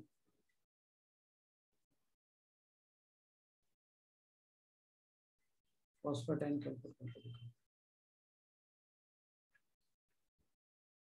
और सल्फेट मतलब सल्फेट आयन, ये 3 करके दिखाओ। फिर मैं बाकी 1 2 बता के फिर तुमसे क्वेश्चन पूछ लूंगा कि बॉन्ड ऑर्डर में कैसे क्वेश्चन आएंगे।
सो आपने नाइट्रेट में लुईस के फॉलो किया? नहीं करते हैं, कोई प्रॉब्लम नहीं। वो तो मैंने इसलिए कि नाइट्रोजन कभी 5 बॉन्ड नहीं बना सकता इन एनी कंडीशन, उसी की वजह से तो अपन को प्रॉब्लम आ रहा था। भाई नाइट्रोजन के पास 4 ही तो ऑर्बिटल होते हैं, एक एस होता है और 3 पी होता है। अब इससे ज्यादा बॉन्ड थोड़ी बन सकते हैं, डी ऑर्बिटल होता ही नहीं, तो अनपेड इलेक्ट्रॉन 5 कभी बन ही नहीं सकते, इसलिए नाइट्रोजन कभी 5 बॉन्ड नहीं कर पाएगा। इसलिए तो मैंने कहा था ऑक्सीडेशन नंबर बताना जरूरी है, नहीं तो मैं बहुत सारे सेंटेंस नहीं बोल पाता, मुझे रुकना होता है। सर तो फिर हम लोग कोऑर्डिनेट बॉन्ड को कितने बॉन्ड काउंट करेंगे? 2? एक काउंट करेंगे, ओके। हाँ देखना क्यों, एक बार सुन लो ऐसा क्यों। देखना अपन ने ऐसे लिखा, कोऑर्डिनेट बॉन्ड को अपन फॉर्मल चार्ज में लिख सकते हैं ना। यस। हाँ तो लिख दिया अपन ने फॉर्मल चार्ज में, तो कोऑर्डिनेट बॉन्ड को फॉर्मल चार्ज में लिख लेंगे, इसलिए तो फॉर्मल चार्ज बताया। ओके सर, समझा। ठीक है।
हो गया, अब इतना टाइम थोड़ी लगेगा यार, स्ट्रक्चर भी सामने है तो फिर टाइम थोड़ी लगना चाहिए। हाँ सर, हो गया। हाँ सर। ये तो 4/3 और ये यस सर, 5/4, 5/4, 4/3। 4/3। ये हो गया भाई, सबको स्ट्रक्चर भी पता है। अब मैं इसमें लिखने वाला हूँ एक और स्ट्रक्चर।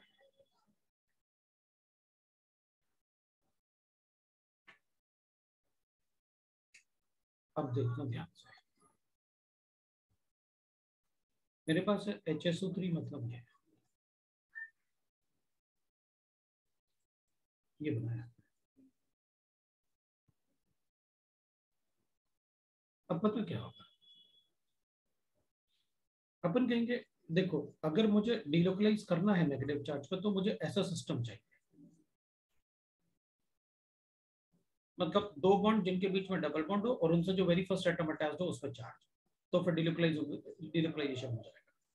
लेकिन अगर 2 बॉन्ड जिसके बीच में सिंगल बॉन्ड है और उससे जो अटैच्ड है उस पर नेगेटिव चार्ज है, तो फिर यहाँ डिलोकलाइजेशन नहीं होगा।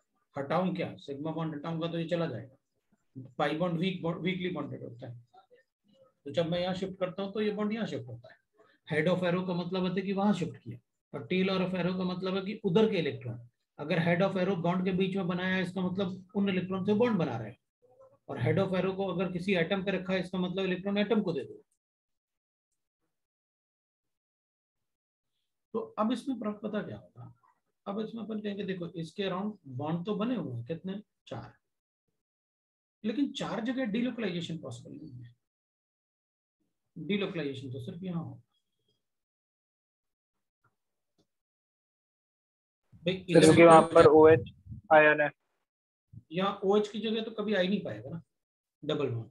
पार्शियल डबल बॉन्ड कैसे बना, वो तो हमेशा सिंगल बॉन्ड रहेगा। यहाँ तो कभी नहीं बनेगा ना डबल बॉन्ड। जब यहाँ डबल बॉन्ड नहीं बनेगा तो ये पार्शियल में क्यों कन्वर्ट होगा, पार्शियल में तो ये दोनों कन्वर्ट होंगे।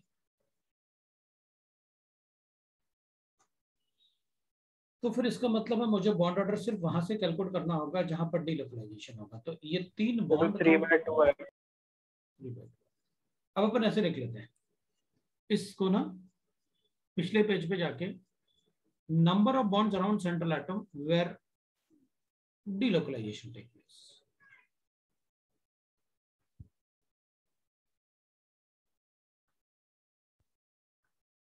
ये ब्रैकेट में डाल देते हैं, तो यहां पर डिलोकलाइजेशन हो रहा था इसलिए लिखा।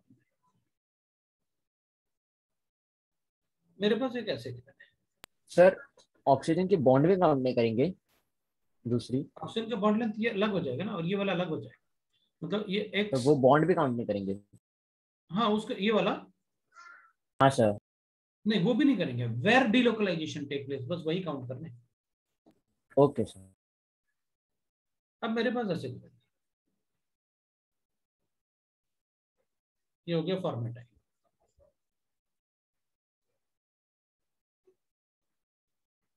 इसको कहते हैं फॉर्मेट टाइम। तो अब मुझे ऐसे गिवन है फॉर्मेट टाइम, बताओ इसका बॉन्ड ऑर्डर कितना होगा?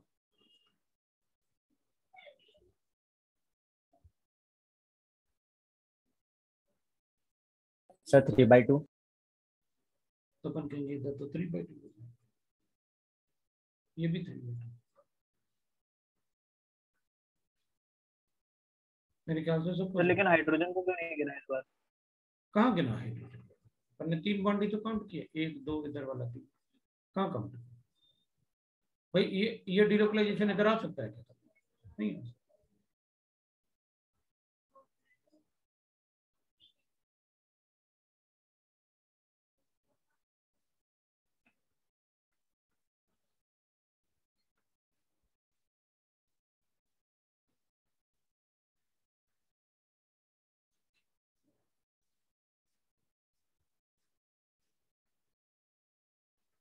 आपको सिर्फ ये बताना है किसमें सीओ बॉन्ड लेंथ सबसे छोटा होगा।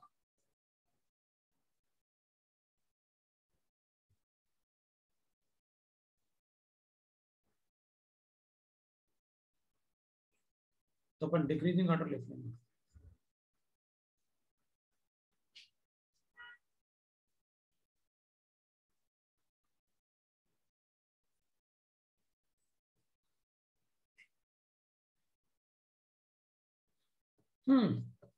बोलो।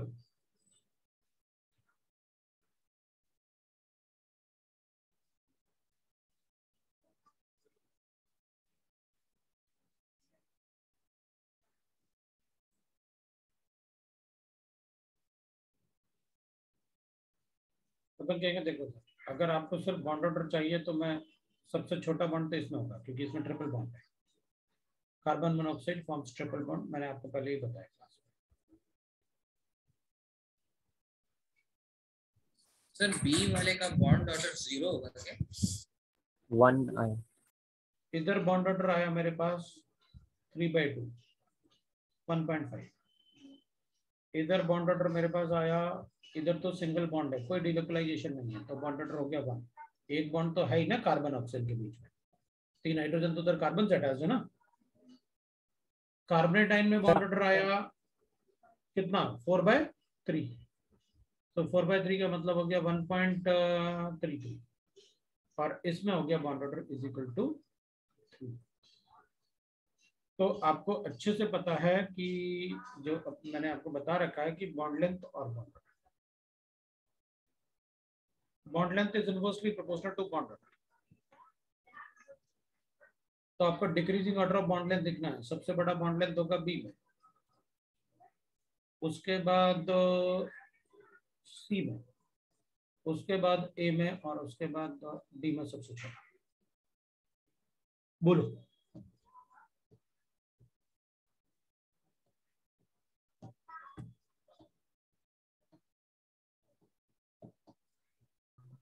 लास्ट वाले में तो है ही नहीं ना, रेजोनेंस फिनोमेना है ही नहीं, वो तो ट्रिपल बॉन्ड बने। Coordinate bond is a type of covalent bond. इसको अभी लिख के बताया था।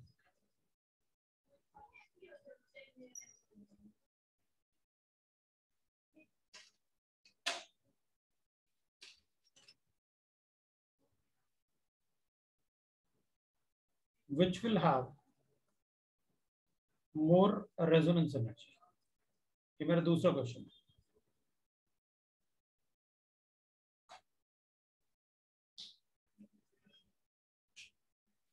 मैं इसका रेजोनेटिंग स्ट्रक्चर बना रहा हूँ, that is called a cyanate type.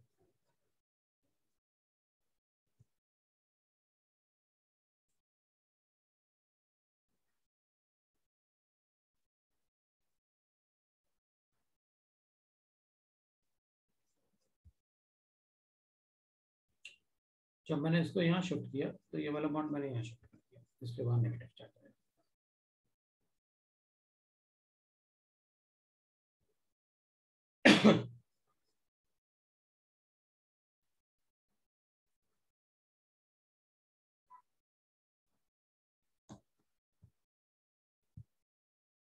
रुकना भाई, नहीं होगा, थोड़ा ज्यादा अच्छा कंसेप्ट है, मैं रुक गया उसमें। पहले एक बार रेजोनेंस बनाना सीख लें।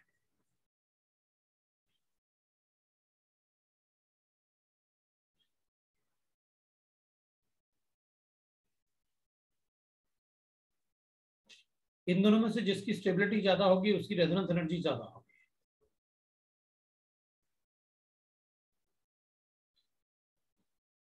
इन दोनों में आपको रेजोनेंस एनर्जी बतानी है किसकी ज्यादा होगी, 1 और 2।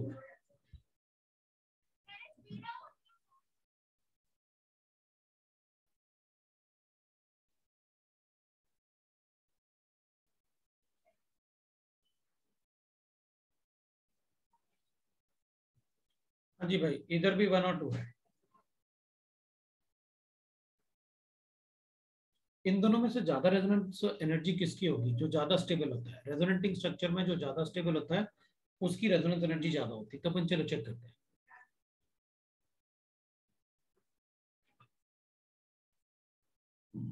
ये हटा देते हैं, इसकी जरूरत नहीं। अगर जरूरत पड़ेगी तो मैं कुछ कुछ लिखूंगा, वैसे अपन तो ठीक है चलेगा। अपन कहेंगे देखो सर, इसमें भी 4 बॉन्ड टोटल, इसमें भी 4 बॉन्ड है, तो बॉन्ड तो ठीक है, लेकिन ये नेगेटिव चार्ज जो है वो ऑक्सीजन पे और यहाँ नेगेटिव चार्ज जो है वो नाइट्रोजन पे। The negative charge will be more stable on oxygen than nitrogen. जो ज्यादा इलेक्ट्रोनेगेटिव है ना, ये कम इलेक्ट्रोनेगेटिव है। So stability of 1 is more than 2 because the negative charge on oxygen will be more stable than the negative charge on oxygen. तो अपन A के लिए लिखेंगे नेगेटिव चार्ज, पॉजिटिव जैसे हो गए, negative charge on O atom is more stable than negative charge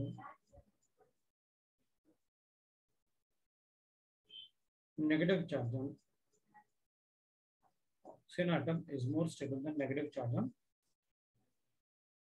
nitrogen. So 1 is more stable than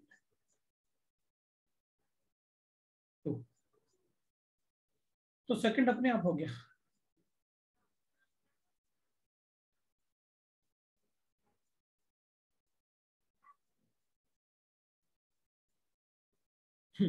four कहाँ है, 6 है। उस तरफ लिखना चाहता था,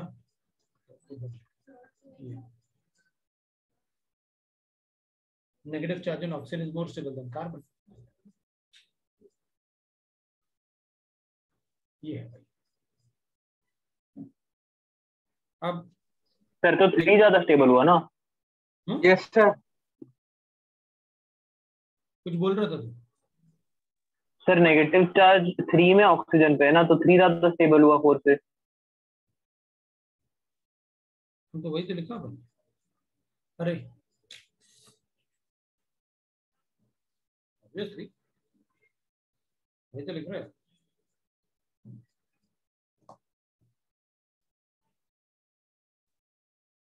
In which the SO bond length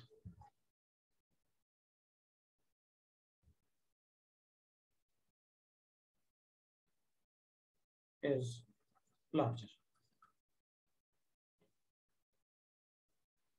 A, SO3 to negative और B SO4 to negative।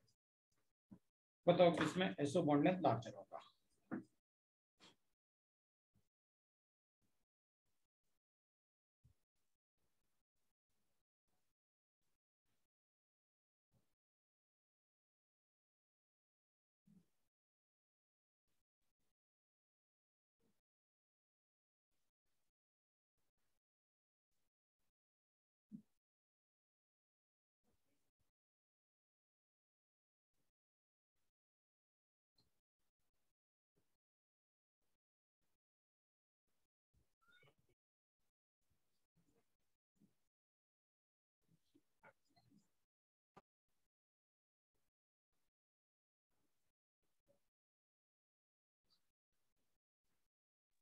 Sir B.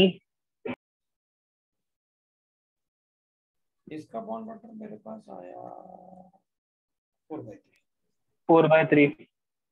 और इसका बॉन्ड ऑर्डर मेरे पास आया 6/2 6/4 3/2। ये 1.23।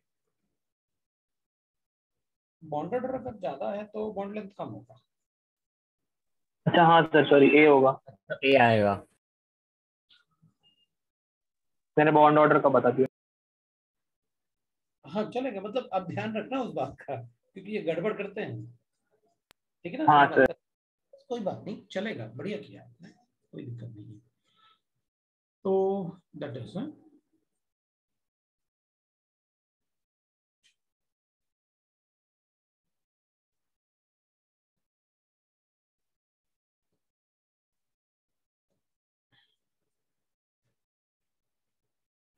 नेक्स्ट। ये एप्लीकेशंस हैं, काफी एप्लीकेशंस। नेक्स्ट पेज पे चलते हैं और डाइपोल मूवमेंट करते हैं।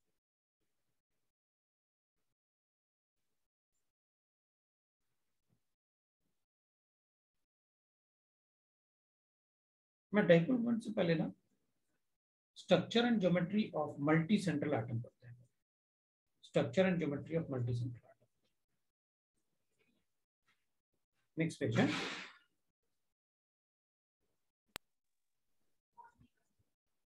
Structure and geometry of multi central atoms.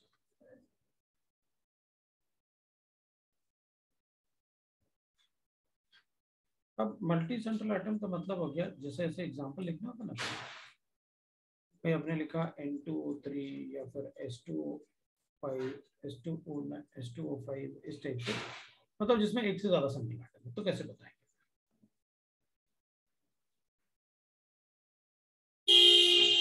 तो अपन क्या करेंगे, अपन लिखेंगे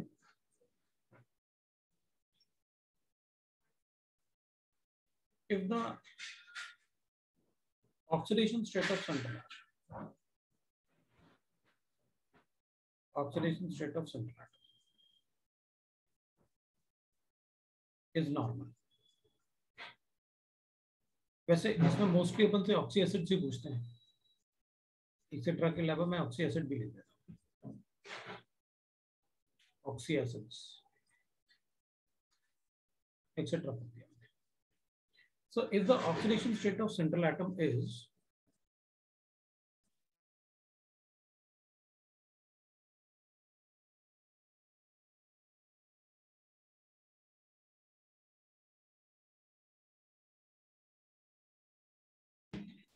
so if the oxidation state of central atom is normal मतलब equal to valence electron, then there exists, देखो भाई सोनाली तुम्हारा मतलब माइक ऑन है, तो then there exists। सर मैं पूछ कि वो इक्वल टू वैलेंस इलेक्ट्रॉन होगा या less than valence electron? Equal to लिखा, ये क्या लिखा, नॉर्मल, तो इक्वल टू होता है। then there exists oxide bond, मतलब one oxygen atom between each central atom।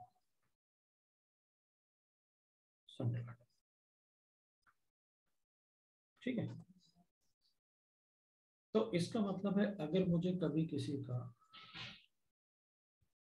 Oxide का स्ट्रक्चर ड्रॉ करना है, मान अज्यूम कर लेते हैं कि भाई अपन को ऐसे गिवन है, तो मैं क्या करूंगा, सेंट्रल एटम का ऑक्सीडेशन स्टेट कैलकुलेट करूंगा। अच्छा, नाइट्रोजन के 5 वैलेंस इलेक्ट्रॉन बनते हैं, तो फिर नाइट्रोजन का स्ट्रक्चर ऐसे होगा, 2 नाइट्रोजन के बीच में एक ऑक्सीजन होगा, तो फिर मैं इसको ऐसे कर लूंगा, लो भाई बन गया।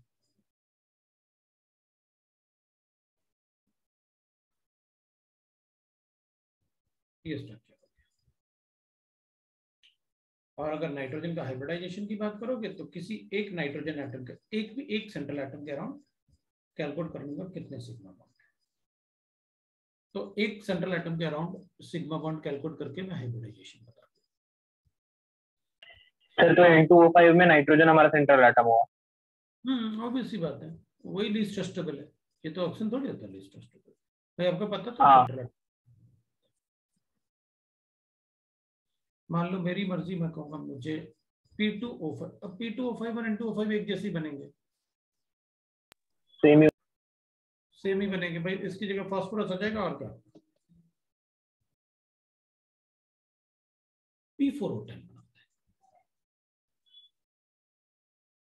तो अपन कहेंगे ठीक है POP, मतलब 4 P है इधर, तो ये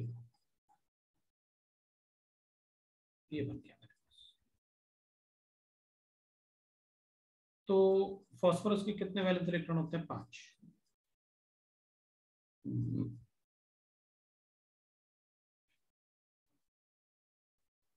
फास्फोरस के कितने वैलेंस इलेक्ट्रॉन होते हैं? 5। ये अपन को पता है।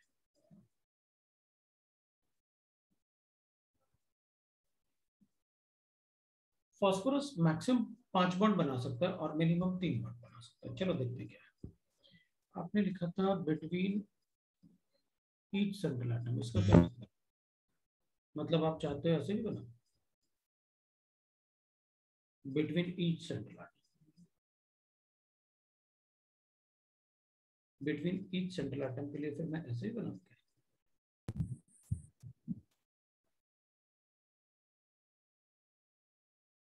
सभी के बीच में है। कोई ऐसा फास्फोरस नहीं, 1 और 2 के बीच में भी है, 2 और 3 के बीच में भी है, 3 और 4 के बीच में भी है, और 1 और 3 के बीच में भी है, 2 और 4 के बीच में भी है, और 1 और 4 के बीच में भी है। कोई ऐसा नहीं बचा जिसके बीच में आपने लिखा था between each central atom.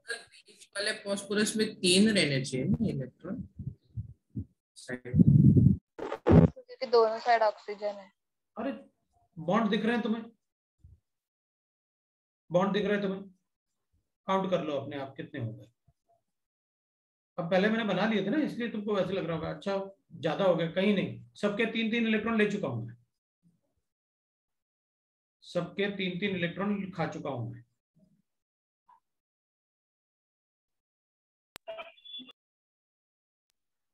Sir लेकिन थर्ड और फोर्थ वाले के बीच में कोई डायरेक्ट किधर आ रहा है ऑक्सीजन? अबे ये तो है। अच्छा हाँ, सॉरी तो कर दिया समझ में आया ना? अब कितने ऑक्सीजन चले गए?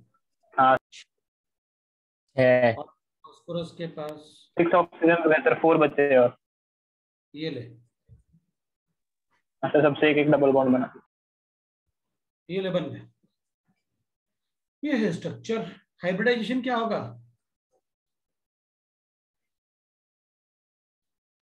Sir sp3। Yes sp3। लो भाई sp3।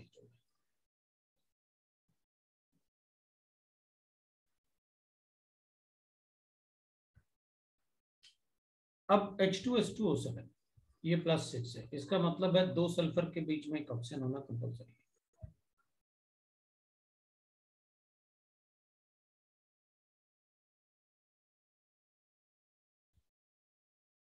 सल्फर के वैलेंस इलेक्ट्रॉन अपन को पता है, ये 2 H+ साइन देता है। ये तो पक्का हो गया कि 2 ऑक्सीजन सिंगल बॉन्ड से अटैच्ड है, लेकिन और जब मल्टी सेंट्रल एटम होते हैं तो कोशिश करो इक्वली डिवाइड करो आप नेगेटिव चार्ज दोनों में ऑक्सीजन पे। अब क्या बचा अपने पास? सर वो नेगेटिव चार्ज डालने से अच्छा हाइड्रोजन उसको ज्वाइन हो जाएगा ना? बाद में डाल देंगे ना, पहले अपन को पता चल गया ना कि 2 ऑक्सीजन ऐसे भी होंगे, 2 ऑक्सीजन जो सिंगल बॉन्ड से अटैच्ड होंगे। अब 2 डबल बॉन्ड, इसलिए मैंने ऐसे किया, बाकी डबल बॉन्ड ये लो भाई बन गया स्ट्रक्चर। बाद में इसको OH कर देना और क्या, ये लो। सर लेकिन आपने उसको ब्रेक क्यों किया? किसको? ताकि मुझे पता चले ना, मैं कहीं यहाँ पर हाँ तो मैं ये ना बना दूं ना इसमें, मतलब सल्फर से मैं कोई हाइड्रोजन ना बना दूं। नेगेटिव चार्ज तो चल जाएगा ना, नेगेटिव चार्ज से जब एसिड है तो एनाइन जरूर बनाओ, उससे ये तो पता चलेगा ना कि कितने ऑक्सीजन ऐसे हैं जो सिंगल बॉन्ड से अटैच्ड हैं, क्योंकि वो हाइड्रोजन से अटैच्ड हैं। तो कितने एनाइन आ हाँ सकते हैं? सिस्टम में फिर इसकी हाइब्रिडाइजेशन sp3 होगी ना? हम्म,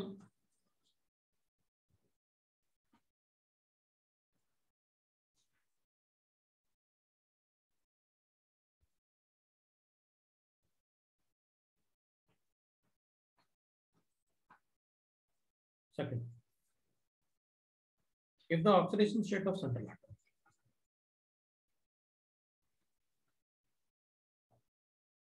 atom is above normal,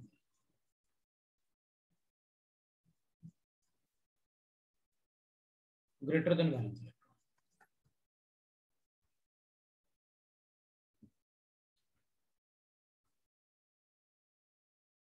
then there exists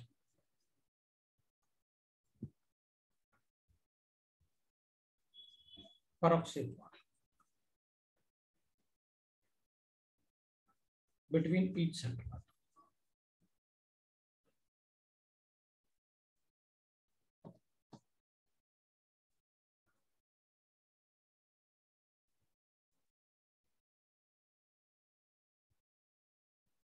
तो ऑक्साइड बॉन्ड कौन से होते हैं जिन पे -2 चार्ज होता है? मतलब इसमें 6 ऑक्सीजन ऐसे थे जिनका ऑक्साइड बॉन्ड था। ये बीच में जो ऑक्सीजन होता है ना, इनको ऑक्साइड बॉन्ड बोलते हैं, phosphorus phosphorus oxide bond between the atoms. How many oxide bond are present between the atoms? 6, P2 P4 और 10 में। इसमें एक। अब ये पेरोक्साइड बॉन्ड है। पेरोक्साइड बॉन्ड का मतलब जैसे ऐसे होता है,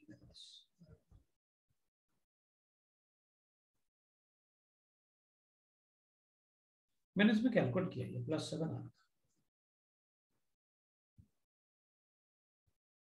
+7 तो होता ही नहीं, प्रेडिक्ट तो +6 करूंगा। तो अपन कहेंगे इसका मतलब है कि यहाँ पर पेरोक्साइड बॉन्ड का मतलब होता है 2 oxygen between the central atom.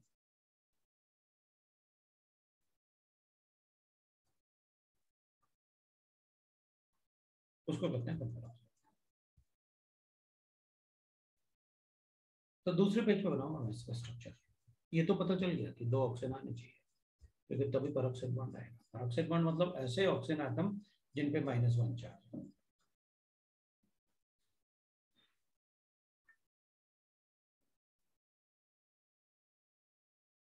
दूसरे पेज पे बना रहा हूँ उसका स्ट्रक्चर।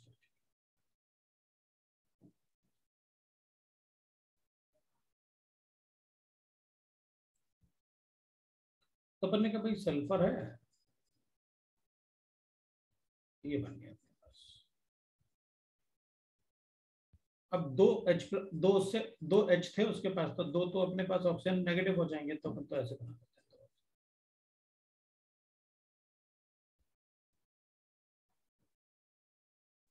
तो बन गया स्ट्रक्चर H2S4।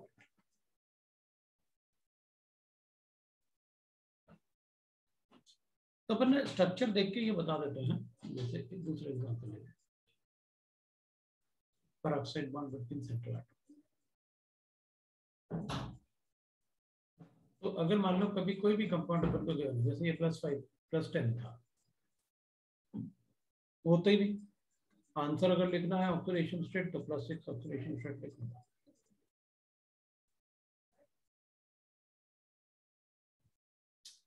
तो फिर इसमें पेरोक्साइड बॉन्ड है, इसके वैलेंस इलेक्ट्रॉन होता है 6। अब इसमें एक ऑक्सीजन डबल बॉन्ड है, 4 ऑक्सीजन सिंगल बॉन्ड से है। तो अपन कहेंगे 4 ऑक्सीजन सिंगल बॉन्ड से है, तो इसमें नेगेटिव चार्ज कहाँ पर है? 4 नहीं, ऑक्सीजन ऑक्सीजन बॉन्ड बना होगा। नेगेटिव चार्ज आता तो हाइड्रोजन होता ना, अगर नेगेटिव चार्ज आता तो, क्योंकि उसी से तो आता है नेगेटिव चार्ज। इसका स्ट्रक्चर फिर ऑक्सीजन ऑक्सीजन क्या हुआ? ये पेरोक्साइड बॉन्ड है ना ऑक्सीजन। ओके, अच्छा। इस पे -2 चार्ज है, इस पे +2 चार्ज है, इस पे -1, इस पे +1, इस पे +1, इस पे -1। इन दोनों की वजह से 0, क्योंकि सेम एटम है। इस बॉन्ड की वजह से +1 -1 -1 +1, इन दोनों की वजह से एक दूसरे पेरोक्साइड बॉन्ड। हाँ, तो ये वाला पेरोक्साइड बॉन्ड है। जो ऑक्सीजन ऑक्सीजन के बीच में बॉन्ड होता है वो परऑक्साइड बॉन्ड होता है। लेकिन वो बहुत तो सेंट्रल एटम के बीच में होना चाहिए। हाँ तो उसमें नहीं था ना, उसमें एक ही एटम था, तो एग्जांपल तो देने थे ना, इसमें एग्जांपल कम ही बनेगी। अच्छा परऑक्साइड ओके सर। सर बोलो। सर लेफ्ट वाले स्ट्रक्चर में दोनों एंड्स पे क्या लिखा है? ये तो हाइड्रोजन है, ओके सर। वो ऑक्सीजन सर नेगेटिव हाइड्रोजन का भी डायरेक्टली एटम के साथ में नहीं जाता क्या? करता है ना।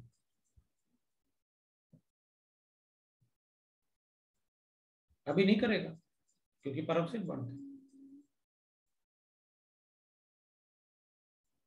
If the oxidation state of central atom is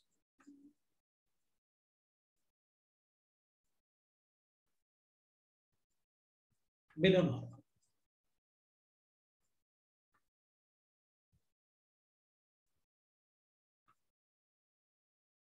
less than valence electron,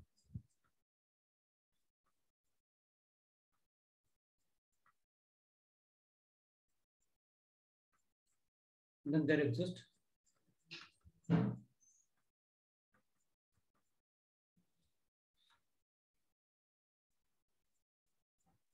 covalent bond between central atoms. There is no oxygen atom between the central atom. ठीक,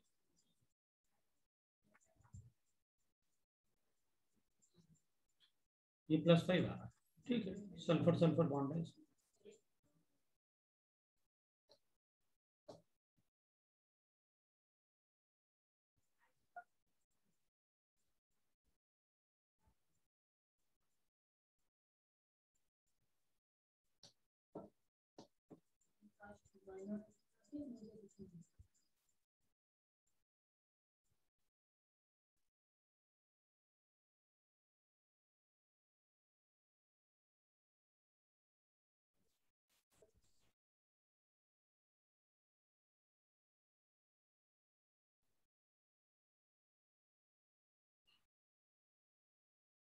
अब अगर मेरे पास ऐसे गिवन है तो फिर कुछ नहीं।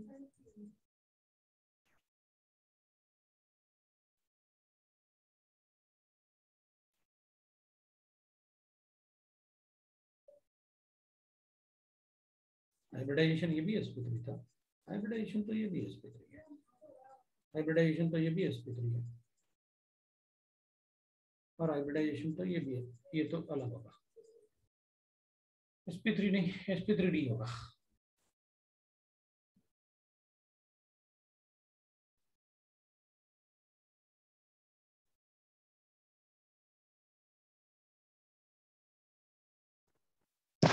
सर 5 बॉन्ड है तो sp3d होगा ना? वही लिखा, और अगर H2S2O4 होता तो कोई बात नहीं, तो ऐसे भी सर दूसरे सल्फर पे भी एक और लोन पेयर आ जाता।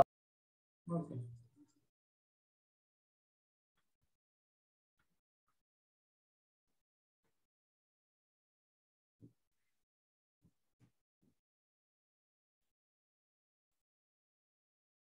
अगर मैं ऐसा लिखता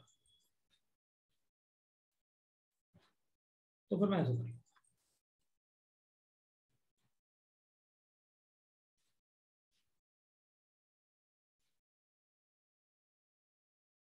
अगर मैं ऐसे लिखता तो मैं ऐसे करता।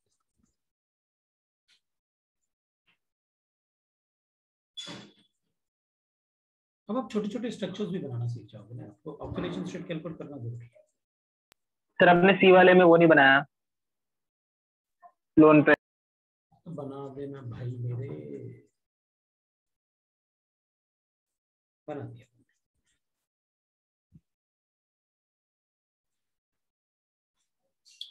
सर। हाँ बोलो। सर जो डी है उसमें आधे में sp2 आ रहा है हाइब्रिडाइजेशन। दोनों में आ रहा है। लोन पेयर को भी उसमें काउंट करते हैं ना? Sigma bond. Okay sir, okay.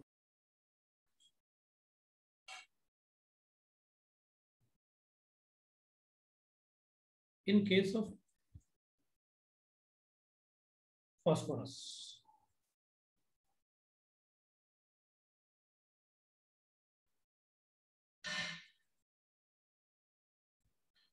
oxide or acids,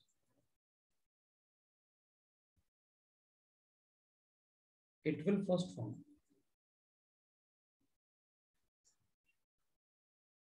PO bond. कौन से? It will first form PO bond, irrespective of the oxidation state.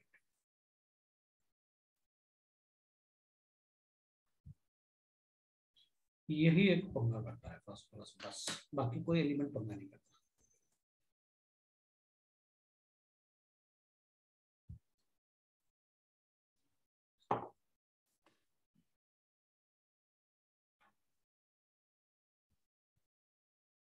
मतलब फास्फोरस अगर ऐसे होगा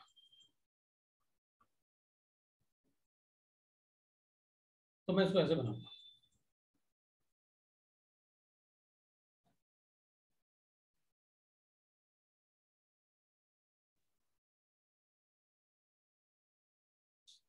मैं पीपी बॉन्ड नहीं बनाऊंगा,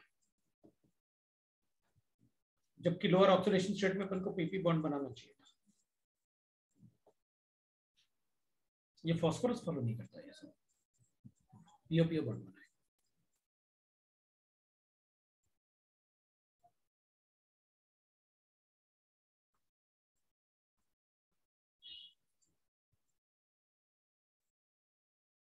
तो पहले पीओ बॉन्ड बनाएंगे,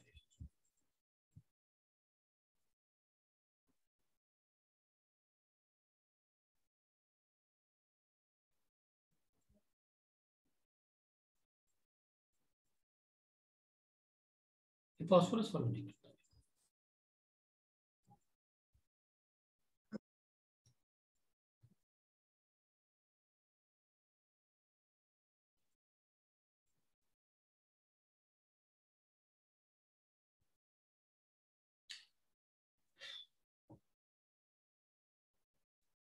मतलब ऑक्सीडेशन स्टेट कम है लेकिन पहले पीओ बॉन्ड बनेगा। अब अपन को याद भी रहेगा यार, वो पीओ ऐसे नाम है ना कि मतलब अपन को याद भी रहेगा। अच्छा सर ने कहा था पीओ बॉन्ड मतलब पहले बनेंगे फास्फोरस, तो अपन कहेंगे सर इसका मतलब ये हुआ कि फास्फोरस के एसिड या ऑक्साइड में कभी पीपी बॉन्ड नहीं बनेगा। फिर तो आप कह रहे हो कि ऑब्वियसली बात है कि आप कह रहे हो कि ऑक्सी एसिड अगर फास्फोरस के हैं और ऑक्साइड है तो अगर पहले पीओ बॉन्ड बनेगा, इसका मतलब पहले पीपी बॉन्ड कभी नहीं बनेगा।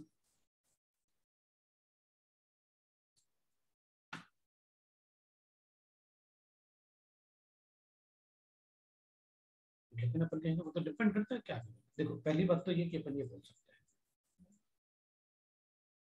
करेक्ट,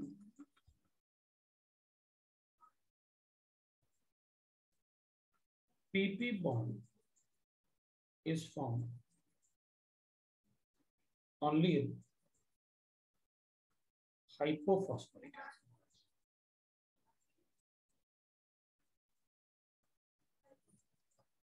यही एक एसिड होता है जिसमें PP बॉन्ड बनता है बस। और एक बात ध्यान देना, हाइपो लिखा है और इक लिखा हुआ है, अपन ने हाइपो के साथ इक नहीं पढ़ा आज तक। हाइपो के पास अस पढ़ते हैं, आप इक पढ़ोगे, अस पढ़ोगे, हाइपोस पढ़ोगे। ये हाइपोफॉस्फोरिक एसिड।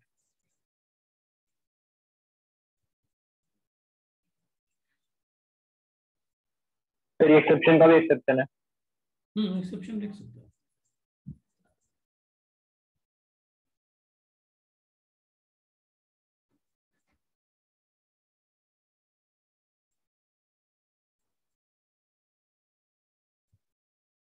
देखता हूँ अगर यही बन जाए तो अच्छी बात है।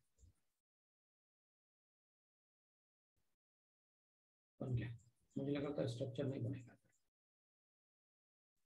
बन गया। ये हाइपोफॉस्फोरिक एसिड है, H4P2O6, that is hypophosphoric acid. H4P2O6 is called hypophosphoric acid.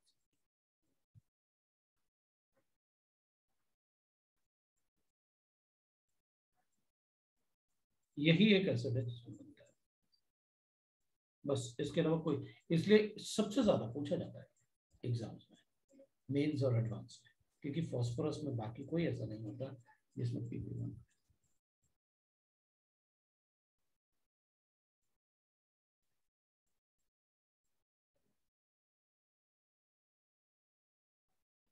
दूसरे पिक्चर पेज पे चले।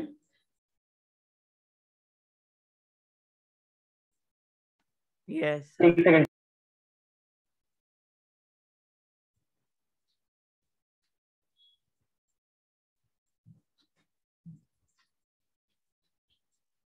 Done sir.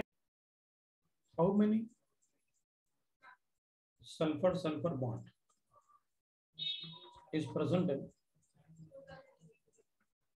S3O9?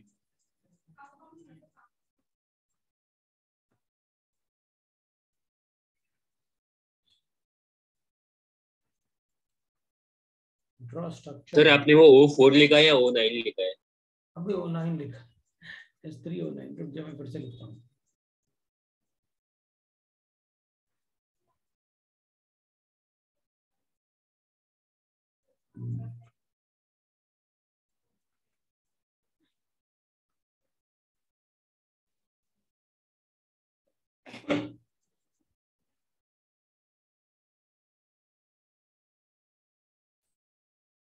इसका आंसर कितना है? 0। जीरो? जीरो कैसे आ सकता है? 18 + 6।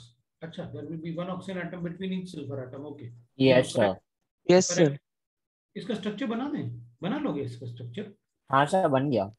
यस सर, इजी है। तो अभी एंड वाले हाइड्रो सल्फर को एड कर और हर एक को 2 डबल बॉन्ड दे देंगे। वाह यार, ये तो बड़ा मस्त है।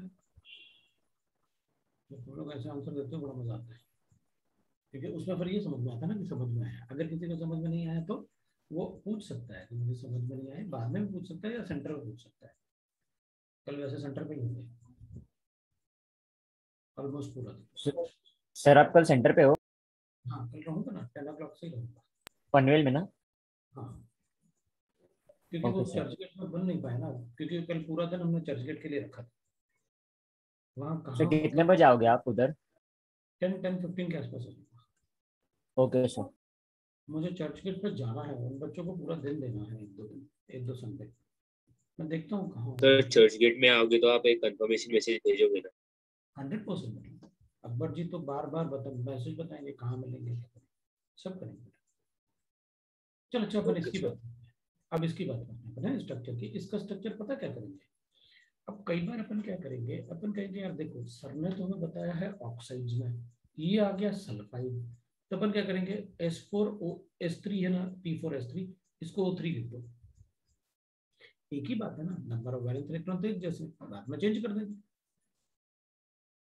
अब सर ने बताया था कि भाई PO बॉन्ड बनते हैं इसके, तो पहले बना दिया। 4, अरे बाप रे, ये तो खत्म हो गए। अब हमें एक बात पता है कि नाइट्रोजन वाले जो ग्रुप वाले एटम्स है ना, ये सब के सब या तो 3 बॉन्ड बनाएंगे या 5 बॉन्ड बनाएंगे, ये पता होता है। या तो 3 बॉन्ड बनाएंगे या फिर 5 बॉन्ड बनाएंगे। तो फिर अपन ऐसे करते हैं, इनके 3 बॉन्ड बनाते हैं, इसके बीच में बॉन्ड, इसके बीच में बॉन्ड और इसके बीच में बॉन्ड। कम से कम 3 तो बनाने ही पड़ेंगे और एक लोड पर रख लें। ये तो अजीब सा स्ट्रक्चर दिख रहा है। इसमें तो PP बॉन्ड आ रहा है, अब आएंगे ही, वो ऐसी बात है, 3 बॉन्ड तो बनाना ही है ना कम से कम। ऑक्सीजन तो खत्म हो गए थे मेरे।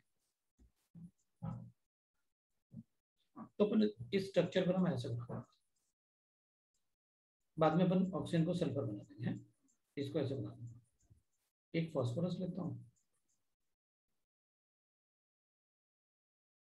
इसके बीच में एक ऑक्सीजन था, इसके बीच में एक ऑक्सीजन है और इसके बीच में एक ऑक्सीजन है, और ये 1, 2 और 3 PP बॉन्ड बना दूंगा। मतलब ऐसे अपन ने 3 से ट्राइंगल बनाया और ऊपर तंबू लगा दिया, तो वैसे हो जाएगा अपने, तब अच्छा दिख रहा है। बेटर ना? तो व्हाट विल से दैट कि भाई अच्छा फिर तो आपने ऐसे बनाया है, फास्फोरस एक सल्फर फास्फोरस, फिर एक सल्फर फास्फोरस, और इसका एक सल्फर और इसका एक फास्फोरस। अब इन फास्फोरस को आपस में ज्वाइन किया है आपने। मैं इनको आपस में, इनका जो बॉन्ड है ना, अजीब से बॉन्ड बना दिए थे मैंने, ये तीनों आपस में बनना है। ये है मतलब ये जो 3 बॉन्ड बने ना PP वाले, वो ये वाले बॉन्ड।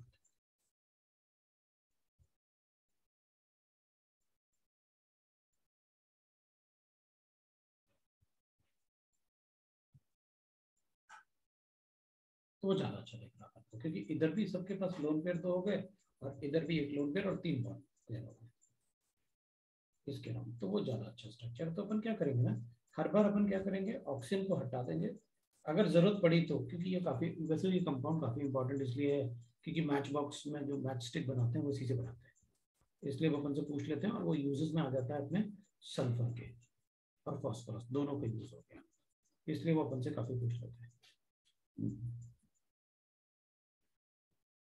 तो इस टाइप के क्वेश्चन हो जाएंगे मल्टी सेंटर आर्ट में। बाकी अपन को पता है क्या। सर इसका नाम क्या कंपाउंड का? अब इसका ऑब्वियसली नाम नाम तो सर इस कंपाउंड का नाम इसका मैच स्टिक में मतलब जरूर बताता हूँ स्ट्रक्चर ही पूछना, क्योंकि मोस्टली ना तो ये तो सल्फर, अच्छा इसका स्ट्रक्चर जो बनेगा वो भी ऐसे सल्फर ट्राइऑक्साइड है, मतलब SO3 का होल थ्राइस ऐसे बताते हैं, ट्राइमर ऑफ SO3। इसका नाम बताता हूँ, है इसका भी नाम कुछ है, फोस्फोरस सेल कोई सल्फाइड दिखा रहा है। नहीं इसका कुछ अजीब सा नाम है, मतलब मैच स्टिक में काम आता है, मैंने पढ़ा हुआ है इसका नाम, हो सकता है शीट में ही बना क्योंकि आया होगा एग्जाम में।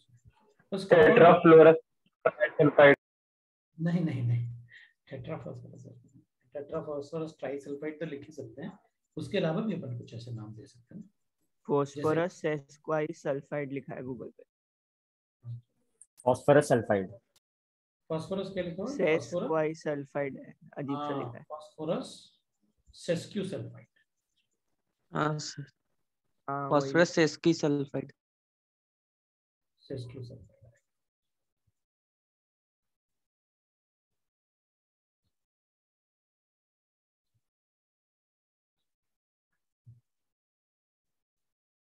yes. वैसे इसका नाम अलग भी है कि इसका कॉमन नेम भी है जो मैच स्टिक में अपन यूज करते हैं, ये तो उसमें सेस्क्यू। कभी कभी क्या होता है कि वो मतलब बना देते हैं, जैसे ये कार्बन सेस्क्यू ऑक्साइड हो गया, मतलब इधर जो ऑक्सीडेशन स्टेट आ रहा होगा वो फ्रैक्शन में आ रहा होगा, इधर जो ऑक्सीडेशन स्टेट आ रहा होगा। सर तो ये C4H3 में सेंट्रल एटम P है ना? ऑब्वियसली जो कम ट्रस्टेबल होगा उसमें अपन बता देंगे कि वो अब इन दोनों में जो ज्यादा इलेक्ट्रोपॉजिटिव ये है तो ये सेंट्रल एटम। अब दोनों ही नहीं थे ना अपने ट्रस्टेबल, तो ज्यादा इलेक्ट्रोपॉजिटिव। हाँ सर, बट इस मॉलिक्यूल में तो सल्फर ज्यादा ट्रस्टेबल होगा। नहीं ज्यादा इलेक्ट्रोनेगेटिव है इसलिए बोल रहे हैं, जो कम इलेक्ट्रोनेगेटिव होते हैं जनरली वही लीस्ट ट्रस्टेबल। हाँ सर। अब इससे आगे नेक्स्ट टाइम डिस्कस कर ले। Yes sir. Yes sir. Homework होगा आपका, अच्छा केमिकल बॉन्डिंग जो है वो 4 पार्ट में डिवाइड है, ये आपका होमवर्क होगा। सर केमिकल बॉन्डिंग की शीट नहीं है हमारे पास। क्यों? मिल गई होगी यार, सेंटर पे तो है। सर नहीं मिली है, पता नहीं क्यों। बाकी सबको मिली है। नहीं एक मिला। सेकंड में चेक करता हूँ। सर मतलब बहुत से लोगों को नहीं मिला। पनवेल में कि चर्चगेट में? पनवेल। हाँ पनवेल में नहीं मिला है। नहीं पनवेल में लेकिन सेंटर पे तो पड़े हैं केमिकल बॉन्डिंग, मैंने देखे हुए। देना भूल गए होंगे, मतलब ऐड कर। ऐड करना शायद भूल गए होंगे। नहीं है सर। अच्छा देखते हैं। अच्छा सेंटर पे तो थी, मैंने सेंटर पे पूछा, देखा है मैंने सेंटर पे यार, केमिकल बॉन्डिंग पढ़ा हुआ। चलो नहीं होगा तो मैं भेजता हूँ, एक्सरसाइज तो भेजी। हाँ एक्सरसाइज तो देख ही लूंगा Yes. मेरे पास एक्सरसाइज, तो मैं एक्सरसाइज तो भेजता हूँ, चिंता मत करो, है ना। अब ये तो होमवर्क था। अब किसी के डाउट्स भेजे थे यार, किसी ने वो डाउट्स तो देख लें अपन। अब ये अपना क्लास हो गया, किसी ने डाउट्स भेजे थे वो डाउट्स बता दें अपन। शायद उसने जो डाउट्स भेजे थे ना वो BIN के डाउट्स हैं, और ये पर्सनल भेजने में प्रॉब्लम ये होता है ना कि मैं भूल ही जाता हूँ कहाँ किसने डाउट भेजा।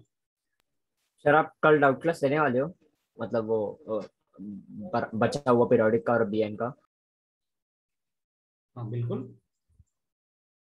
बिल्कुल बिल्कुल, आज ही ले लेता हूँ मैं तो। कितने बजे? सर आज रात को 9 से 11 तो मैच का लेक्चर है। Yes sir. तो फिर अभी डाउट्स बता दूं या क्या करना है बताओ?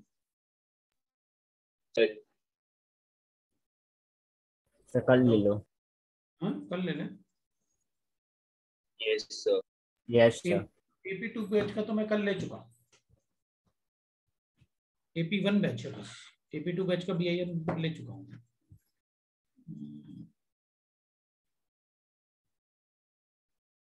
कुछ कुछ तो पूछ ही लो यार, वरना मतलब कैसे बताऊँ।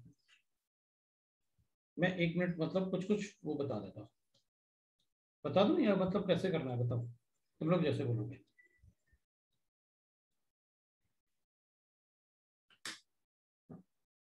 वैसे काफी इजी है लेकिन फिर भी मैं कैसे, डाउट क्लास ही ले लो तुम लोग, डाउट क्लास लगा देता है। ये क्लास स्टॉप कर लेते हैं और डाउट क्लास लगा लेते हैं।